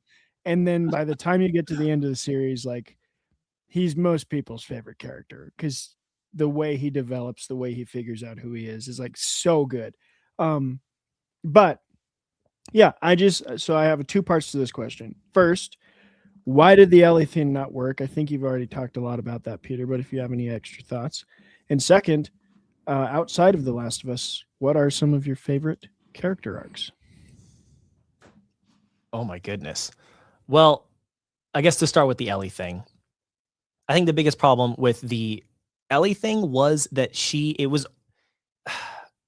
I dare I say, it almost felt like they were purposefully writing her to be difficult to deal with. And that came up multiple times during the show, was like that she just wasn't agreeable. Not that you have to be an agreeable person all the time, nor should you, and you should stand up for what you believe in. But it was like everything that all these situations that they were written for her, were things that she had to like dig in and like not give at all to. And because of that, it seemed like she wasn't listening. She wasn't listening to anyone that she cared about or that cared for her.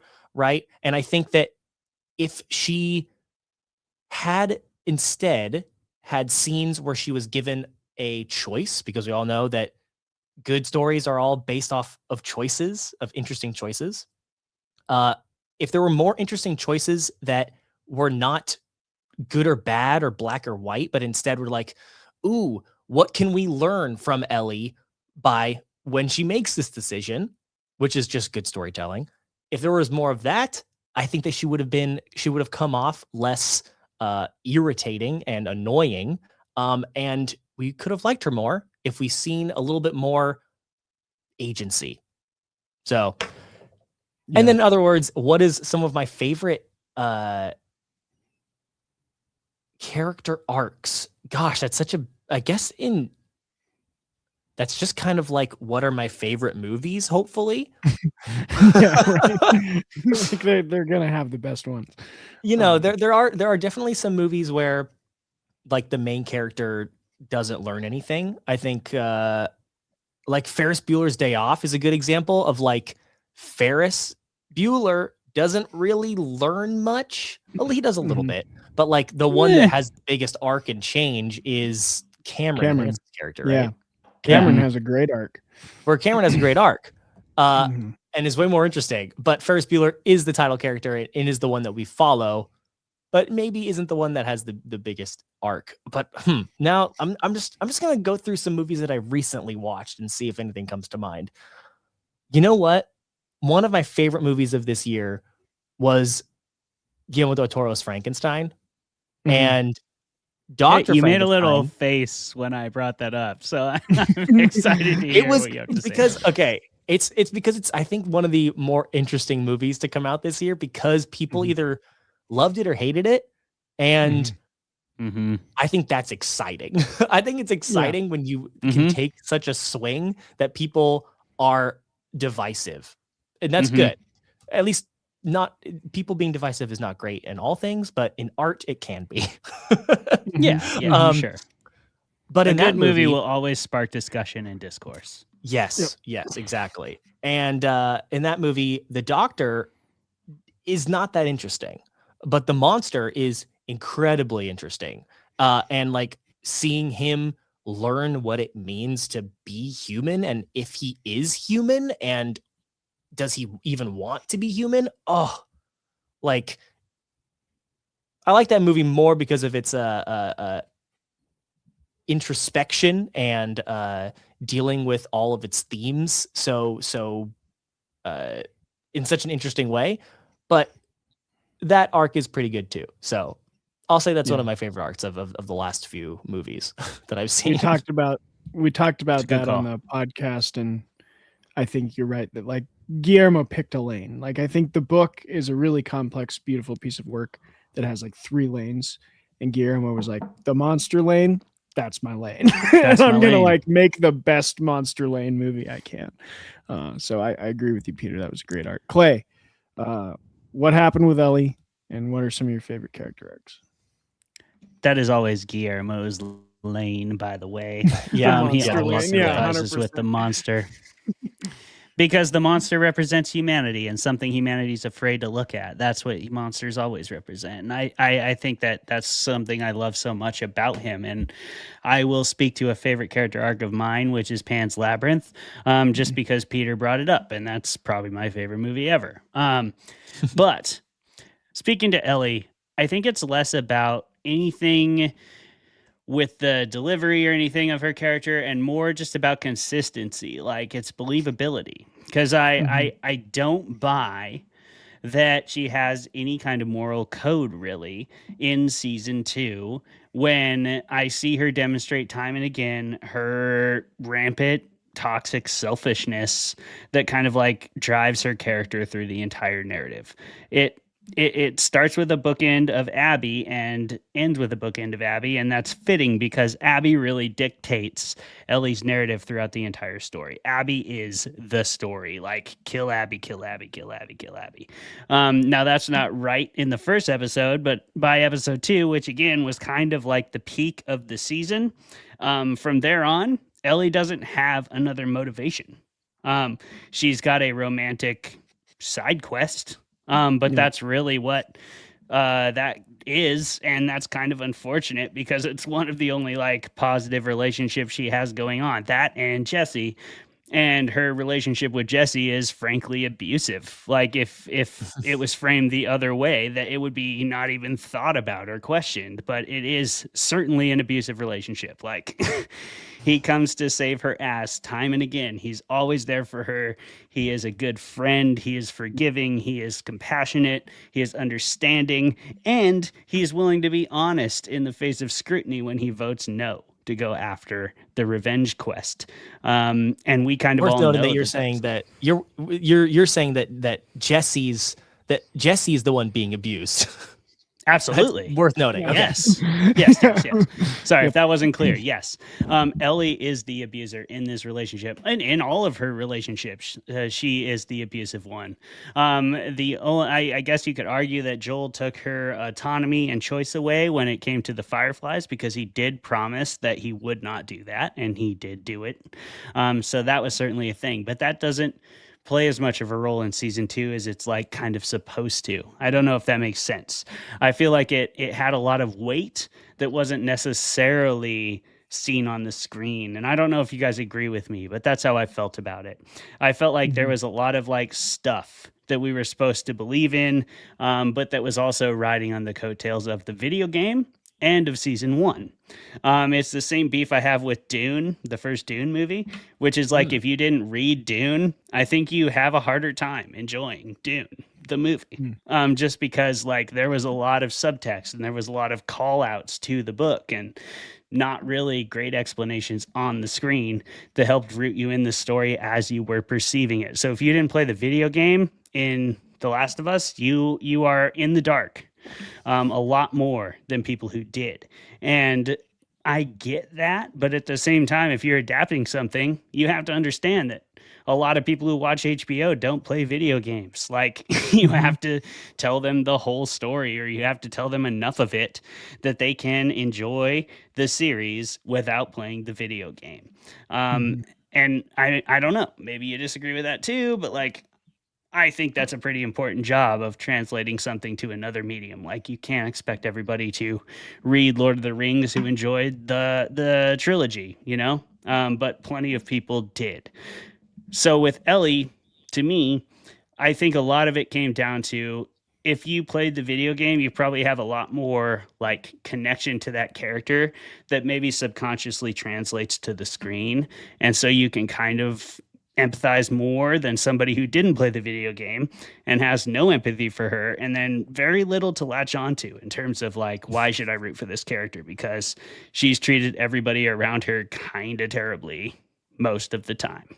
And then at the end, like, okay, I'm really going on this Jesse thing. I loved the Jesse character. But when they're having the conversation, they are in the Seattle library and they're looking at the pier, and she's about to go out there and go after her final revenge, even though they sort of both just agreed that they weren't going to do that. But then suddenly she's like, oh, wait, I actually do know where Abby is. So now that I know that, fuck you. Which is kind of her vibe the whole time. She's like, yeah, you're right, Jesse. Maybe we should care about like going home. And you're right. I got to take the L on this one. I'm a piece of shit. Time to go home. I've caused you all, put you all in a bunch of risk. And then as soon as she can see the end result that she wanted, she's right back to being like, I mean, but you're coming, right? Like, cause fuck her. Like, fuck Abby. Let's go kill her. That's what we're here for. Why'd we come all this way? And he's like, no, how about we go help your uncle instead and go home like we just agreed we were going to do. And she's like, yeah, how about no? I'm going to go kill Abby because that's what I'm here for. And they have this conversation about the community. And all of a sudden, Ellie's like, fuck the community. And she's like, my community got killed right in front of me. Blah, blah, blah. And that's where like the incongruency comes into play for me. I'm like, you were in the Wyoming community way longer than you were with just Joel. That's the timeline. 5 years. That's a long time, bro. Especially when you're a kid.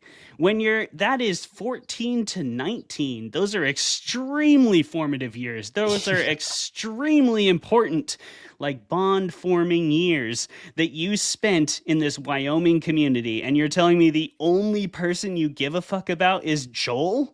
Seriously? And then you're a dick to him. And again, this goes back to what we see on the actual screen, which is you being a dick to Joel all the fucking time. Like both things can't be true. Like, which one is it? Is Joel your only person you have in this world? Then show us evidence of that. Show us that in the flashback episode. You showed us all the reasons we should like Joel, but you showed us no reason that you don't have a stronger connection to your community as a whole that you lived in for 5 fucking years. And when you're a 14-year-old to 19-year-old, 5 years is your whole life. Like, that's how it works. You have no concept of being 25. You think by the time you're 30, you might as well be dead. Like, you know, like when you're that old, those years are so important and so informative and so like such a huge part of who you become as a person later on. Like that cannot be understated. And so like I have a really hard time buying that inconsistency. I mean, I think there's just goes to show. Oh, go ahead. Sorry. Well, I just think there's so many scenes that show like Ellie, like I agree with you, Clay, that they don't show us Ellie, the community and Ellie bonding. I think they do show us, maybe unintentionally or inadvertently, Ellie just rejecting them wholesale. And I'm like, okay, from what I see on screen, if you did that for 5 years, yeah, you don't have a community. And it's your fault. like one of the scenes I'm thinking of is when they go out of their way, or what is the uncle's wife? The uncle's wife. I forget her name. I'm bad with names. Yeah, like anyway, basically Maria. Is her name Maria? Goes out of her way to like bring Ellie to the cook, and like the cook is there and he's like, I apologize for the action that I performed. And I'm like, here's sandwiches. Like that shows the community of what they are, of like the leader of this whole thing brings you to a person who's going to genuinely apologize to you and give you food. And her whole demeanor is just like, fuck you. Like walks away. And I thought that was like, that's what they showed us, is that Ellie just like has rejected this place for 5 years straight. Well, sure, but we also show her not doing that. She's with her uncle shooting, and that's a really sweet moment. It's one of the first times we see Ellie on the screen in season 2. I think it is the first time we see Ellie on the screen in season 2. She's sniping with her uncle, and they're picking off clickers, and he's like, "Great job, you're really getting the hang of this." And she's like, "Yeah," and you feel like, "Oh, cool, there's some empowerment for our main character. I'm excited to see how she grows and develops throughout the season." Little do you know.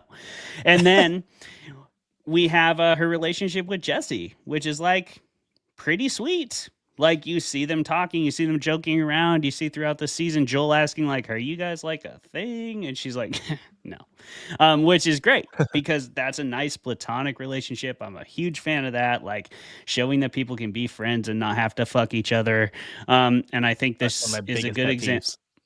It's so good. It's so good when they do it right. It's so good when they do it right. And I feel like those are all examples of that community being bigger than like her anger, than her resentment, than her I think rejection of the community. And it's 5 years. I just want to push back though, because even in those, I think it displays that the community is there for her. But even in those two sweet moments, pretty much all of her dialogue is just like them being like, hey, you have a job.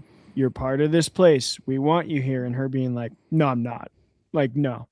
Like, even the scene sniping with the uncle, the first thing he does is say, hey, I'm putting you on this duty because Joel's worried about you.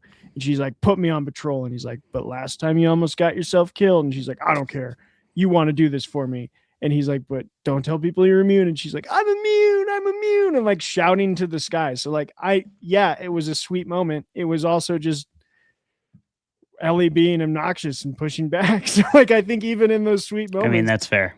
We see the community being sweet, but we don't see Ellie like she's just wholesale rejecting them every time we see it. But Peter, I feel like I interrupted you. So much more interesting if she was a part of that community, if she did learn that like these are her people and she is part of them, and like this is a whole thing that's been built up, and it took 5 years, but she's not a loner anymore. She's a part of this community, and then she decides to go and leave it all behind. Like that's so much more interesting. And then when they catch up to her and she's so in her head about her wanting to kill Abby, and it's like, wait, no, remember this community that you do love and that we love you and you are a part of?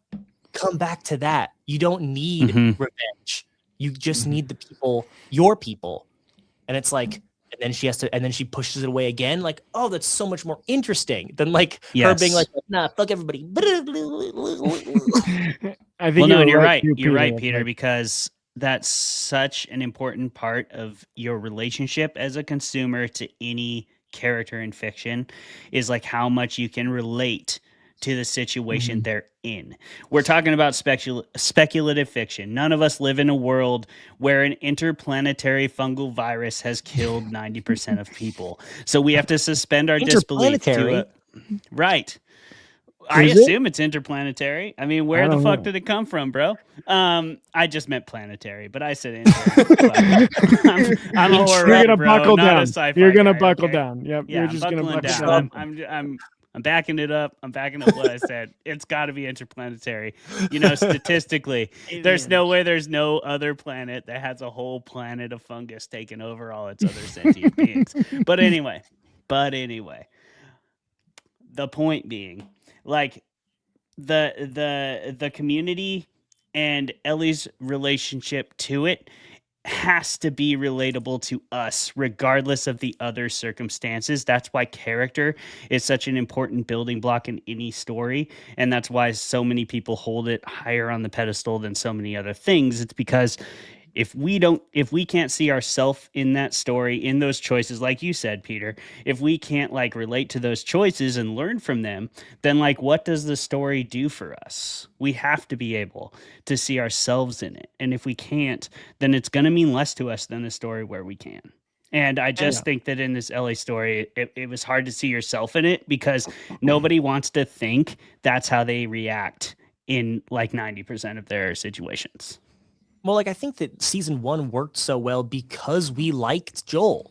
We liked Joel. Totally. We saw him do fucked up shit and we're like, oh man, right? And then But we get it. And like season 2 shouldn't just be a rehash of season 1. Like we can't just do that again. But like the whole point, at least that I see from the game, how the game took it, is you have Ellie, who we do like. We do like Ellie. We want to see her succeed. We want to see her get what she wants.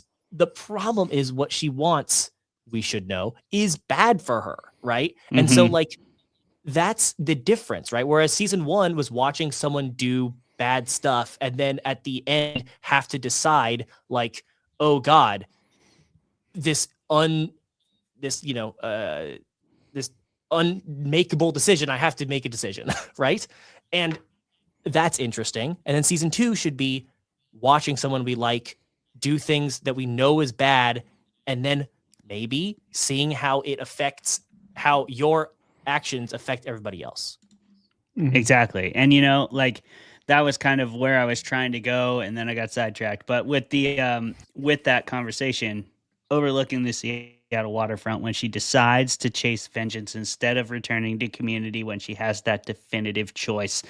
And you brought that up for a reason. Like, I think that is one of the few points in season 2 where Ellie makes a tangible, relatable decision. And that's like, we can all relate to that feeling of, I've come this far. I'm not turning back now. I don't care if it's no longer good for me. I don't care if it doesn't make sense. I don't care if it hurts people. I have brought myself this far and I'm committed to this. Fuck all of y'all. I'm doing it. Like, we've all made that decision at some point or another. And we've also, hopefully, all not made that decision at some point and been like, you know what? This isn't, you're right. I really want this, but you're right. It's not the right decision. And that's super relatable. It's super empathetic, but she doesn't make it. She doesn't make the decision we want her to. And that's actually really powerful storytelling. But because we don't empathize with Ellie, or in my case, even necessarily believe in her reasoning because I haven't seen it demonstrated enough throughout the story, it doesn't land. So I think it doesn't land because we don't like her, and we've been exactly led to not like her for 4 episodes. If she made a bad decision that we knew was bad for her and she knew was bad for her, and all of that we'd was be like, same, no. Yes, we'd be like, oh no. Well, let's see what happens, But like, it comes at fucking season for episode 5 or 7 or whatever. It's like, Jesus, like, this is just like annoying, and like all of her annoying choices have led to her making another annoying choice. Yeah, exactly. I think that that leads perfectly into my next question, because I think one thing you pointed to it a little, Peter, and then like moved on, but I think you made a really good point of I think what the show does in season 2 a lot is it tells, not shows.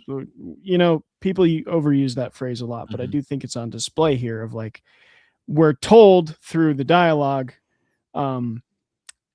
like Ellie is headstrong and makes her decisions and like doesn't listen to other people. Like, all her lines are almost like force feeding that theme to us instead of like showing us, what she's struggling with through action. Again, we can talk about actions can sometimes speak really miles even above dialogue. So that's my big question here, is like the show don't tell thing in a story like this, I think was incredibly important. I think it was fumbled. I think in the first season, Pedro does an excellent job of like showing us why we should like Joel with some of his little subtle actions with the characters he interacts with. I think another great example is the brother. Tommy shows a lot of his personality just by how he moves, interacts with his wife and his child, and Jesse and the people around him. But Ellie, every line is like telling me who she's supposed to be. And so, question to you guys of like, do you agree? A, and then B, when you're looking at media, at visual media, like, where does that fall for you in the importance of like the show don't tell thing? What does it even mean, kind of? So a lot of questions in there. But one of my other pet peeves recently has been therapists in media. Because that's a tough one. Here's the problem, is that I think therapy is great and you should go to therapy. If you don't think you need therapy, it might be worth it. It's good. It's good to show therapy in movies and media because it, helps destigmatize it, which is good. The problem is that the way it's always used, which is not necessarily bad, because I don't know how else you would use therapy in a storytelling perspective, is just to spew exactly what the character is thinking at the camera, and it's just annoying, because it's like, I get it, I see what you're doing, it's just a little lazy is all.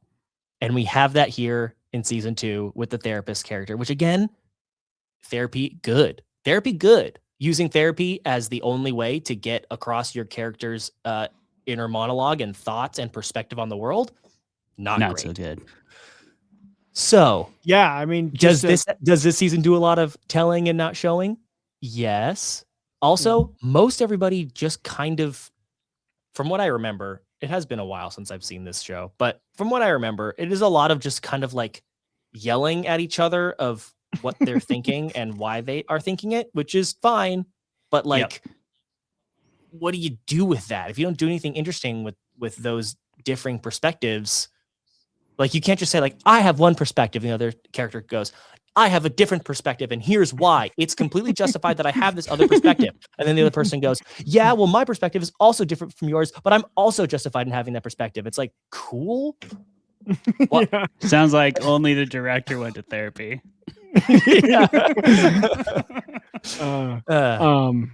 And to your point, like there's been really good therapist scenes in TV. Like The Sopranos opening episode is so good but it's doing the opposite of what you're saying. It's like Tony doing everything he can to not talk about his feelings. And that really shows you like, oh, what would a gangster be like in therapy, where she's like, what did you do this weekend? And he's like, oh, I did a delivery. And then it like shows him killing a guy. So there's ways that can be really cleverly used. And I think you're right, Peter, that it gets abused a lot. But Clay? Well, I actually think they did it right at first and then they botched it. Because I agree with you, Peter. They definitely botched it later. But you know when they did it right was that first conversation with Dina. When Pedro Pascal was using a bunch of therapy language or Joel was using therapy language and she was like, are you in fucking therapy? Like, that was great because that is what happens. Like, if you start going to therapy, you start changing the way you talk, you start changing your perspective, and people do notice. Like, they will be like, where'd you get that word from? Like, why are you I talking will admit like that I do like the fact that the therapist doesn't like him. That's a fun dynamic. It's good. But what do they do with that? They just say, I don't like you. Here's why I don't like you. And I'm here's completely my justified perspective. in And my perspective is valid because of X. Yeah. Yes. Yeah. What was the original question, Trav? Original question was, what is show don't tell kind of, and like, do you think it's got as much kind of, I feel like people use it a lot, maybe overuse it. I'm saying like, oh, I didn't like that because it showed not tell. And I don't know if I necessarily agree with that, but I'd just love to get your guys' perspective on that whole topic of like, what is show don't tell? Is it really as important as people make it out to be? Yes. All right. I have a take on that. It is important, obviously. Like, it is much more interesting and therefore, I think, more enjoyable to watch something that like shows you in a visual way. When I'm talking about movies and TV here, not necessarily novels, which is slightly different, but it's much cool. Just discredit my whole profession, bro. Medium. Yeah, because it is a visual medium, it's much more interesting to watch people do things than to say things, which then goes back to action is movies. But I do think that it's way overused and people don't really understand it because for instance, I think there's a misunderstanding rather, that if there's a lot of dialogue, then it's telling and not showing, which is not necessarily the case. And at the end of the day, what's most important is that it is enjoyable to watch and interesting. And that you can have an entire movie that is just people talking at each other. Yep. And that can be fine. And that is a lot of telling and not necessarily showing, but the whole point is that you don't want to be so direct that there's nothing to infer. Telling is no inference. Showing is leaving the ability to infer what is not said. Yeah. You take away the ability to infer when you tell too much, and it has nothing to do with action or dialogue. I think that it doesn't matter at all how you tell your story. It depends on how your story needs to be told. That's how you should tell it. If your story is about two people having a conversation, great. That's Banshees of Inisherin. That's two people trying their ass off to have a conversation and just being completely unable to do it. That's like most Quentin Tarantino movies are like all dialogue. Yes, a movie can be all dialogue. Dialogue is not inherently telling. Dialogue can be extremely showing. The amount that you say, what you say, how you say it, all matters tremendously. I mean, look at that opening scene of Inglourious Bastards, to use a Tarantino example, right? You have active manipulation, you have active character development happening on like 3 different tiers all at the same time, just on that conversation. You cut to characters, you see how they react to dialogue, you give the dialogue, you see how that dialogue changes somebody else's reaction, you see someone swallow, you see someone like hesitate to respond, you see how they respond. Like, dialogue can be just as showing as action. Action can be just as showing as dialogue, or more so. It doesn't really matter. The point is that it all moves the narrative forward, and that it all reveals something about the characters. It reveals the stakes. It keeps the tension moving. Like, all the other parts of the story have to continue to move as a result of your character's actions or dialogue is an action. Talking to someone is an action. What we're doing right now is action. Like, that's just as much an action as fighting somebody. So I guess that's kind of where I buckle down on that. But I don't think it, I think this delineation between dialogue and action is a superficial one, where I think we're discrediting dialogue and talking as an action. That is a choice. Like, you choose to sit down and talk to somebody, that is an action, and it's a hard one. And I think what we get misconstrued is how hard that is. To me, like, bad dialogue to me is dialogue that doesn't feel real, and that's dialogue that we can't relate to, just like I was talking to earlier. Like, if you can't relate to what people are saying, if it doesn't sound actually human, if it doesn't sound like something you might say in that same situation under those same circumstances, it's going to be really hard for you to believe it. And I think that's something that maybe The Last of Us season 2 struggles with, is like, I have a hard time believing that I would say this in this situation, you know, no matter what. I think Peter said something that really bridges the gap between the two ideas you guys are both saying. Because I think, correct me if I'm wrong, Peter, but the inference to me, and it's something I hammer home in a lot of talk, and I'm not going to mention the movie I always mention, not going to do it, is when the art doesn't insult the intelligence of the consumer. When you're taking away your audience's autonomy when you don't trust them with the work. Yeah. So like, inference is huge on that, of like, you have to trust that they can understand by the action mixed with the dialogue, or just one or the other, that they get what you're trying to do. I think one of the best examples that I will use instead of the movie I always use is The Social Network. Like, the opening sequence of The Social Network is all talking. There's literally a fun trivia fact about that movie, that the reason Jesse Eisenberg talks so fast is because Sorkin's script was so wordy, and they didn't want to cut any of it because it was so good. So he talks like a mile a minute because it's all dialogue, but you watch them interact and you see her grow like uncomfortable minutes before he even realizes what's happening.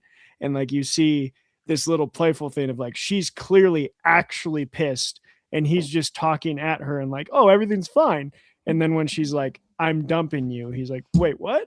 Like, so it's like showing as well as telling through the dialogue, because you can hear what he's saying and he's being an asshole and you know what's happening between them, but it's doing both. And I think you're right, Peter, that like all that inference is built in on several layers, and it is dialogue heavy, but it's showing you at the same time. And yeah, so I think that was a really good point.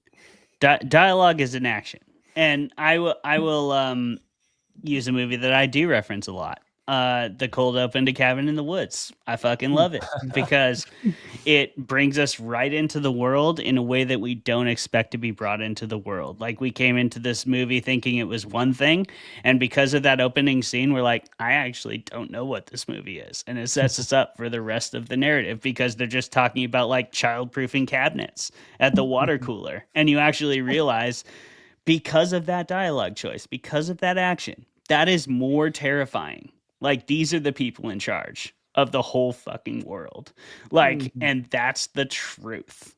And when you think about that, it's absolutely terrifying. So that's horror at its finest, and dialogue can be used as an action in that way to a very effective degree. But Peter, what do you think? I think the telling that is bad is telling the audience how they are supposed to feel and how they and what they are supposed to know. What you need to show is why they should feel that way. That's the difference. You can tell, you should tell your audience what is happening, but not you have to tell them how to feel. Right. Yep. Not how to feel, and definitely not how to interpret something. Like, I agree, Peter. Like, that's the biggest difference. Like, when you're telling, and telling should be minimized. I do truly believe that. I think showing will tell a lot of things. Good stories show you everything you need to see, and that tells you everything you need to know. Like, you will know by the way a character acts in a situation if it's dangerous. You don't need to tell us. Like, oh, this tunnel's full of infected. You don't have to show us that. Just show us the character being like, looking in there and like having their gun ready. Like, that's enough, bro. I know it's dangerous. You have your gun out. You didn't have it out before. I get it. Like, it's dangerous, you know? Like, I do. Sorry. Go ahead, Trev. I do wonder with The Last of Us, and maybe Peter, you can speak to this more because I've only played the first game and then I watched a bunch of videos about the second one because everyone was so pissed off. I had to see. So I think that might be a flaw of them trying to, like you say, adapt too directly. Is there were several scenes in this season and even in season 1 where like some of the actions of characters, I was like, that right there was setting up a scenario that you would have played. You know, like there were like moments where I heard characters say things like, oh, we got to go check on this thing. And I'm like, oh, that right there would be like the introduction of a new map. Like, that would have been a new kind of level to this video game. And I don't know, did you see that? Or do you think that could have been a problem with that overemphasis on telling? I mean, yes, I think that honestly, that was one of the things that I praise The Last of Us, both season 1 and season 2, is how they did such a good job of recreating the feel of the game. Like, I mean, it takes place, a lot of it is in Seattle, and it doesn't feel like Seattle, but it does feel like The Last of Us, the game's version of Seattle. And that's really cool. That's really cool because it felt genuine in a way that was great. It was really well done. But I do think you're right. I think a part of the reason that it failed is because it didn't allow for the audience to make up their own mind on why these things mattered, right? Like we said, the telling part that is bad is telling the audience how to feel about something and not giving them all the information to make them feel that way. At the end of the day, movies and TV are a lot of manipulation, and that is okay because we want to be manipulated, right? It's like a magic trick. We want to be fooled. We want that emotional manipulation, basically, right? And so if you can give the audience all those pieces to make them feel the way that you want them to feel without saying, and now be sad, then it's good. But I think you're right. Whereas a lot of the reason why the game was so successful, at least I think it was successful. I think the second game is maybe better than the first game. Come at me in the comments. I think the reason why the second game is so good is all those little things that you kind of have a control over as a player, right? Like I mentioned earlier, like people like will shout out names of all the people that you're killing, right? That you're like that's such a show. That's such a show. It's so good, right? It's great. And it's hard to translate that into a TV show, which you can do if you showed Ellie making some violent, bad decisions and then making us go, oh no, we liked her earlier because of things that you showed us that we liked. And now she's doing things that we don't like. And you're showing us things that are bad for her and bad for us. That would be good emotional manipulation and good show and not tell. But you can't, it's hard to do that in a TV show. Almost like the amount of time I'm rewatching Breaking Bad with my wife right now, and the amount of time you like cling on to Walt as like, maybe he's okay, like not okay, like he's bad the whole time, but maybe he's redeemable. And then there's like several moments in the last 2 seasons where he shows he's never been redeemable. And you have to like look back and be like, oh, oops. Like I was rooting for this guy for way too long. And like they could have done a mini version of that like the game does, because I think you're rooting for yourself to win in a video game. And then when it shows you the moment that's like, these are people that she's like slaughtering, you're like, oh, I just did that for like. And then what's brilliant is that you play. Then you change and you play as Abby and you play as the person that you were so directly hating, right? And like that's such a genius use of medium. It's genius use of medium to have you then embody. Like, how much more empathetic can you get as a consumer of this story and of this medium than to embody this character that you were hating so much for the majority of the last, like, probably 15 hours worth of gameplay, right? Yeah. Brilliant. No, and you're totally right, Peter, because that's a masterclass on medium use and audience manipulation. But like, and they tried to do it in the show, I think, but they didn't succeed. They didn't succeed because they opened with her and they closed with her, but we were still with Ellie the whole time, and we were with Ellie last season, so we have a very entrenched bias towards Ellie. Like you don't get to just like throw Abby in there and expect us to care about her, even though you gave us a scene of her. Like that's telling versus showing. You know, it's almost that's like the difference. That's the power of it. I'm having a brain blast, and this might be wild. Okay, but do it. Get wild. Are we Peter's supposed gone to wild. love? Are we supposed to love Abby and hate Ellie so that the second season hits harder? Absolutely. Although it would make a lot more sense if we loved Ellie and hated Abby until the third season, right? Yeah, because it would flip it on its head. That's like the point, right? Right. So I don't know. Maybe they're gonna surprise me with season 3, and they're going to use my biases and this basically how I'm feeling right now and turn it on its head and like make a statement in season 3, and then I'll love it and I'll come back and I was like, oh my God, I was so blind. I'm so wrong. I doubt it. Fingers crossed. Fingers crossed. We'll see. We'll see what they do. Travis, you got any more questions? I mean, always, but I do want to respect our time. So I think that was a good Can I ask you a question before we go? And that is, we've talked a lot about showing, telling, action, story, all that, right? I want to know, what is an example of a good action sequence that displays character? Or, you know what?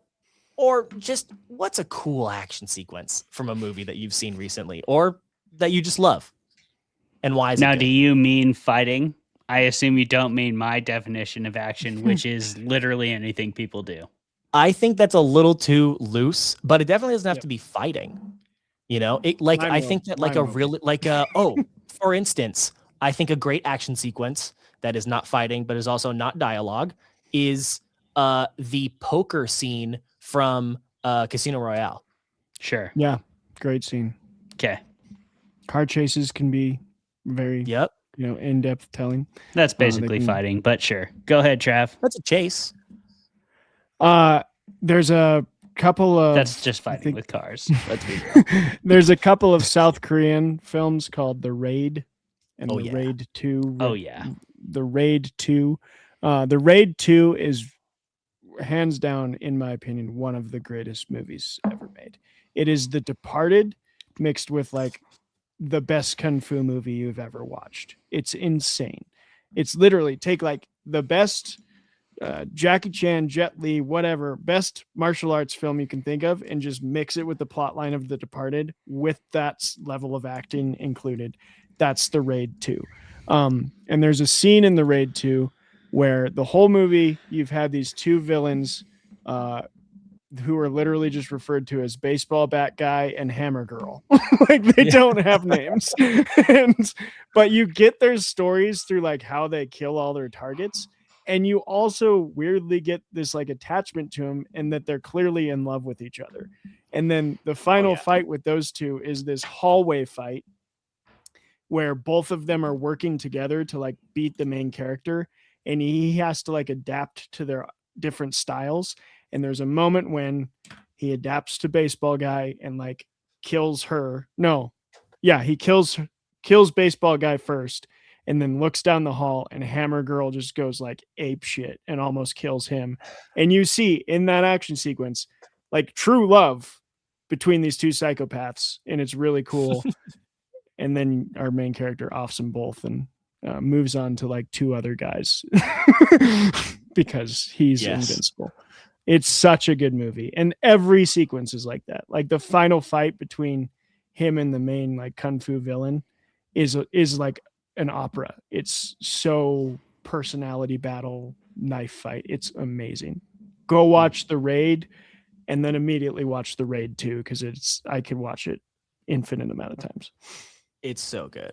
It's so good.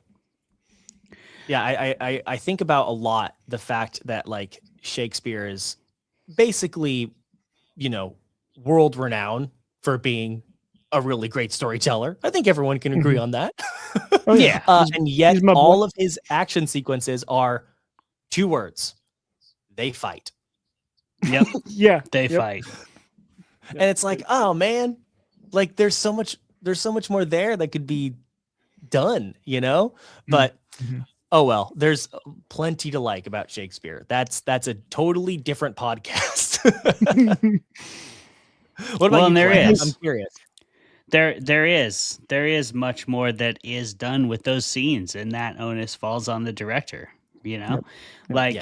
Shakespeare understands this. He's a playwright. He knows that the fight that will be portrayed is not really his to put on the page, and were he to put it on the page, he'd actually diminish it. Because that's what a master knows. They know where they stand. They know what part of the story they have to play. I'm going to use a weird example because it's one that just had me in splinters last time I was watching it, and I was watching it in a weird setting. So I'm talking about K-pop Demon Hunters. I'm going to debate this. I'm going to debate this live on stage in the second weekend of April, so it's going to be fun. But my favorite, honestly, I'm not even going to sugarcoat it. My favorite scene of K-pop Demon Hunters, and action doesn't have to be fighting. I'm going to just continue to reiterate this because I believe it to my core.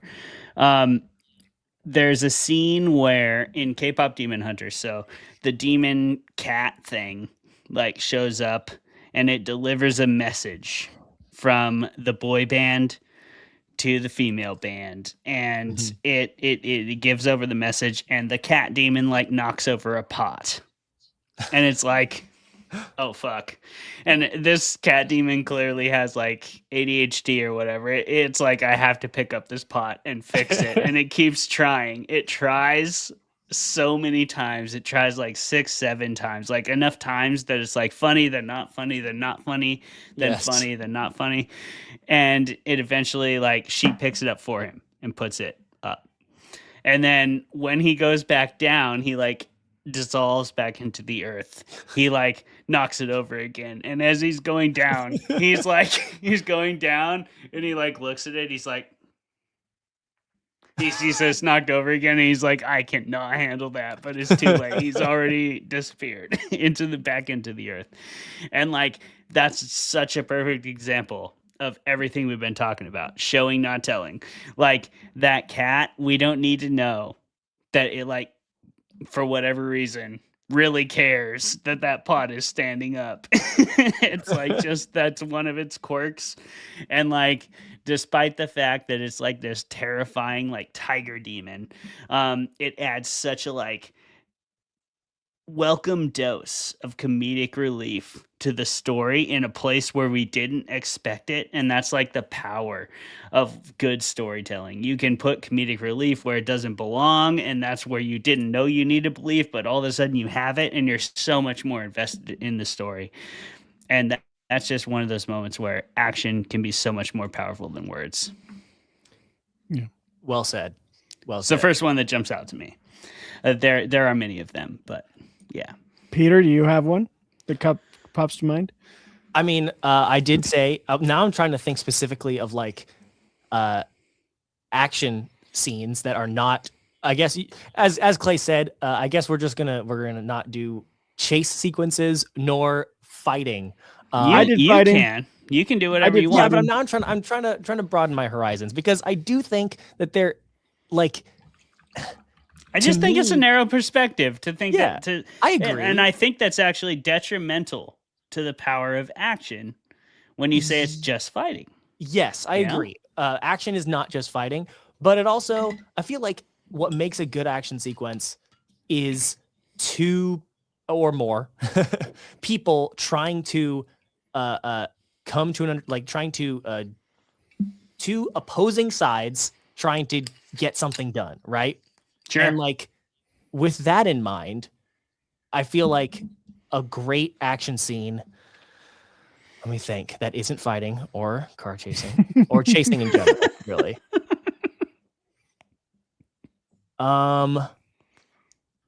You know, I believe in you, Peter. I was going to say the scene in Iron Man where he's building the suit for the first time in the cave with the box of scraps. Yeah, totally. And like how so much action. Well, you see a lot of like, he's doing one thing and then he's like also like making it not clear what he's doing, right? To the people that are like spying on him, to the terrorists that are spying on him.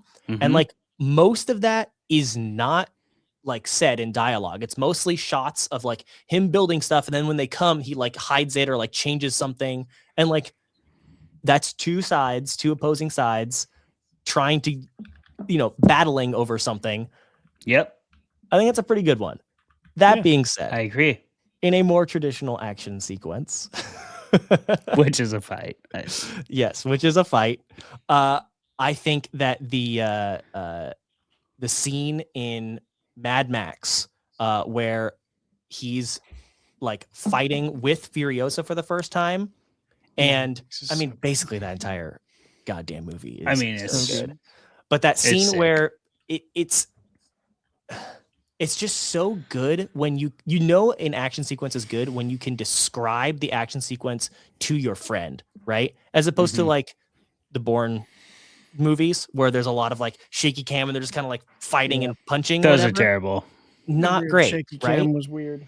Yeah. But when you can like describe the actions, like, okay, then he like jumps from the back of the car on back of the trailer further up onto the trailer, and then one of the swinging cat guys comes down onto the trailer, and then he ducks and then shoots the thing, and then he gets like an arrow thing on his palm, which then reminds him of an earlier time that he had. It's like, oh, see, when you can describe the action and it makes sense from beat to beat, that's how you know it's good. When you can go full like kindergartner telling me about the movie Yeah. they watched with their parents over the Yes. weekend, because that's 100%. It's just like, and then the dragon does the fire, and then up like, tell me that. Well, and look, I don't want to totally disrespect fighting scenes. I super don't disrespect a good fighting scene. Like, let me use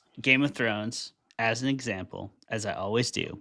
But the best example of this that I can think of off the dome is the Jaime Lannister Eddard Stark fight in the streets. It's fucking awesome. Like, it illustrates everything you need to know about both houses, including Jaime. And it illustrates a misconception you have of him. Like, you would think he'd be okay with his dude stabbing Eddard in the shin and then like him winning because of that, but he's not. He kills that dude. He straight kills him, like his own dude. And he's like, fuck you. Like how dare you? I was gonna do this on my own, you know? And you learn a lot about both characters from that. And that is actually also foreshadowed from a previous conversation where Eddard is like, I don't fight in tourneys because I don't want people to know what I do. And then when they fight in the streets, you're like, yeah, actually, Eddard's a badass and he can take Jaime, even though everyone thinks Jaime's the best fighter in the whole kingdom.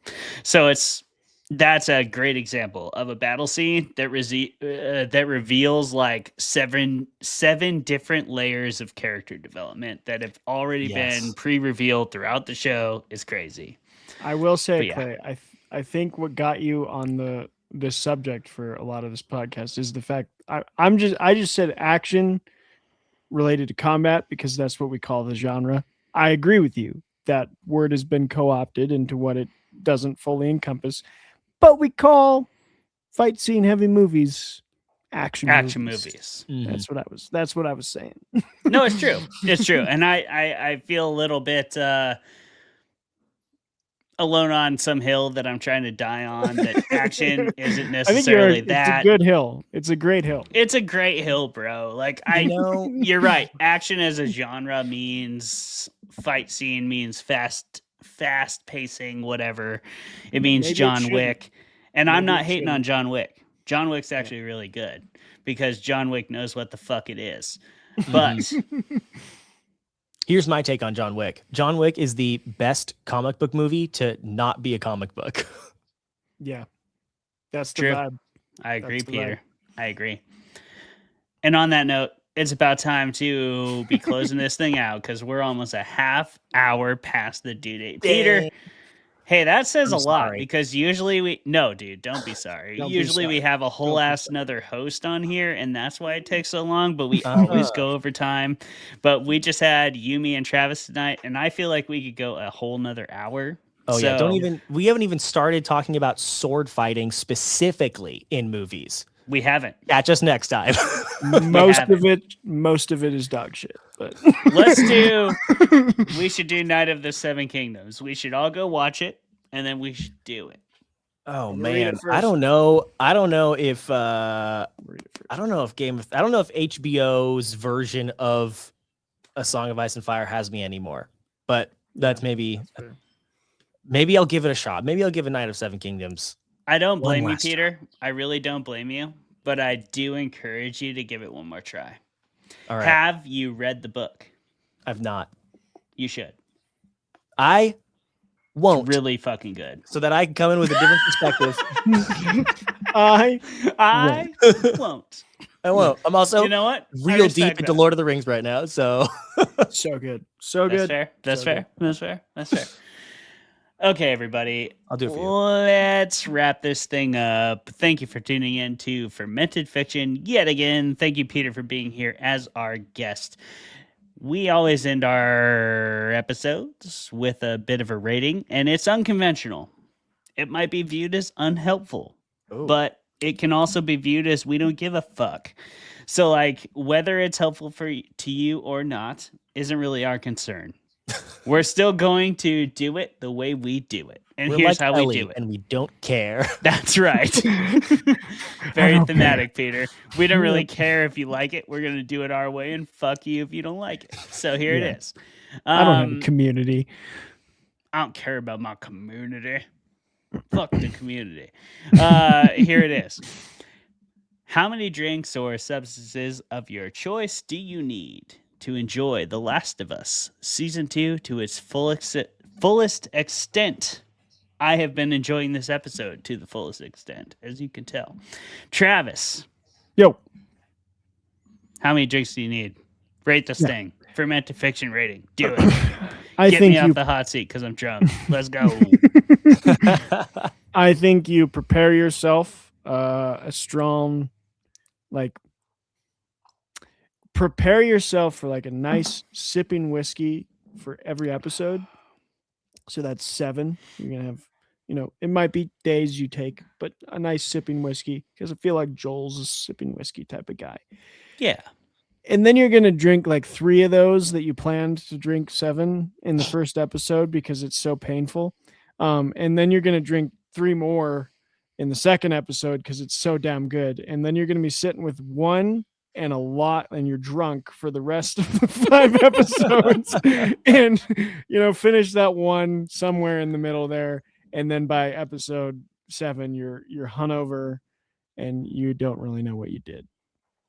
Sure. That's my rating. Okay. It's pretty good. Very, very concise. I do like rating. that. Thank you. I do like that. I try and be concise on this. Yeah. Well, Okay. I would give it I'd give it a gram of psilocybin. Sure. That'll do it. And then I'll fall asleep like 3-4 episodes in, and then I don't have to watch the rest of it. Or you wake up and still know what's going on somehow. Yeah, if you make it to episode 2 on your psilocybin and I'll be then like, you "This fall is too asleep, much, man." you'll be like, that's fine. This is a lot. This is a lot. The friggin' zombies out of the avalanche snow Come on now. was freaking, that was dope. It was sick. That was pretty cool. There's a lot of cool things we didn't talk about in this show. We Just kind of because ranted about it Ellie. didn't really roll into it, but 2.5 hours. Yeah. God damn.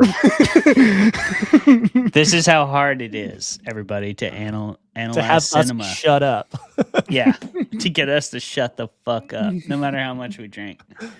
Well, I wouldn't recommend drinking Distiller's Reserve, but I would definitely drink. I like Travis's rating. Drink a glass for every episode. And you might front load a couple of those because the first couple episodes are the best of the season. So go ahead and ride those. I do like to microdose on mushrooms as well. And I think that's a great way to just start the season. Just pop one in, watch the 2 episodes, drink your couple glasses of whiskey, see where that takes you, and then go from there. Because you'll be able to adjust accordingly to your own perspective as you continue on. But for me, I needed to get a little more drunk as I continued to watch. And then by the time you get to episode 7, you're going to get to that ending and you're going to be like, damn, what the fuck? Which we didn't even talk about the ending, which is crazy. We did. Because we I did think a little. not really. I think that warranted a whole ass question, but we didn't even get to it, which Whoa. is kind of bananas. Whoa. But there's a lot to like in the show. Don't shoot the You question. don't need to hate it. Not an attack on you, bro. Not an attack on you.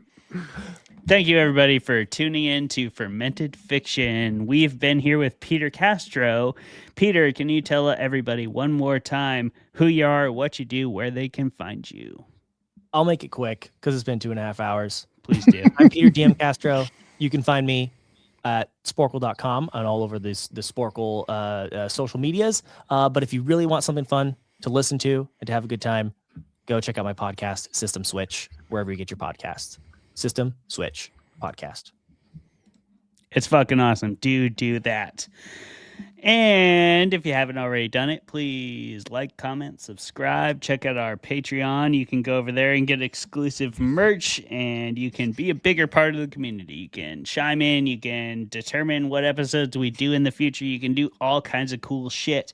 We also have cool t-shirts coming out from the guy who did the Garbage Pail Kids. Chad Shears. Yeah, for real. He's doing our first t-shirt. He's doing a t-shirt for us, and we are very excited about it. It's coming out. So go ahead and join the Patreon and do all those cool things. We will see you next time on Fermented Fiction. Thank you so much for tuning in. We've been Clay and Travis. This has been Peter Castro, our wonderful guest. We'll see you next time. Goodbye. Goodbye. Bye.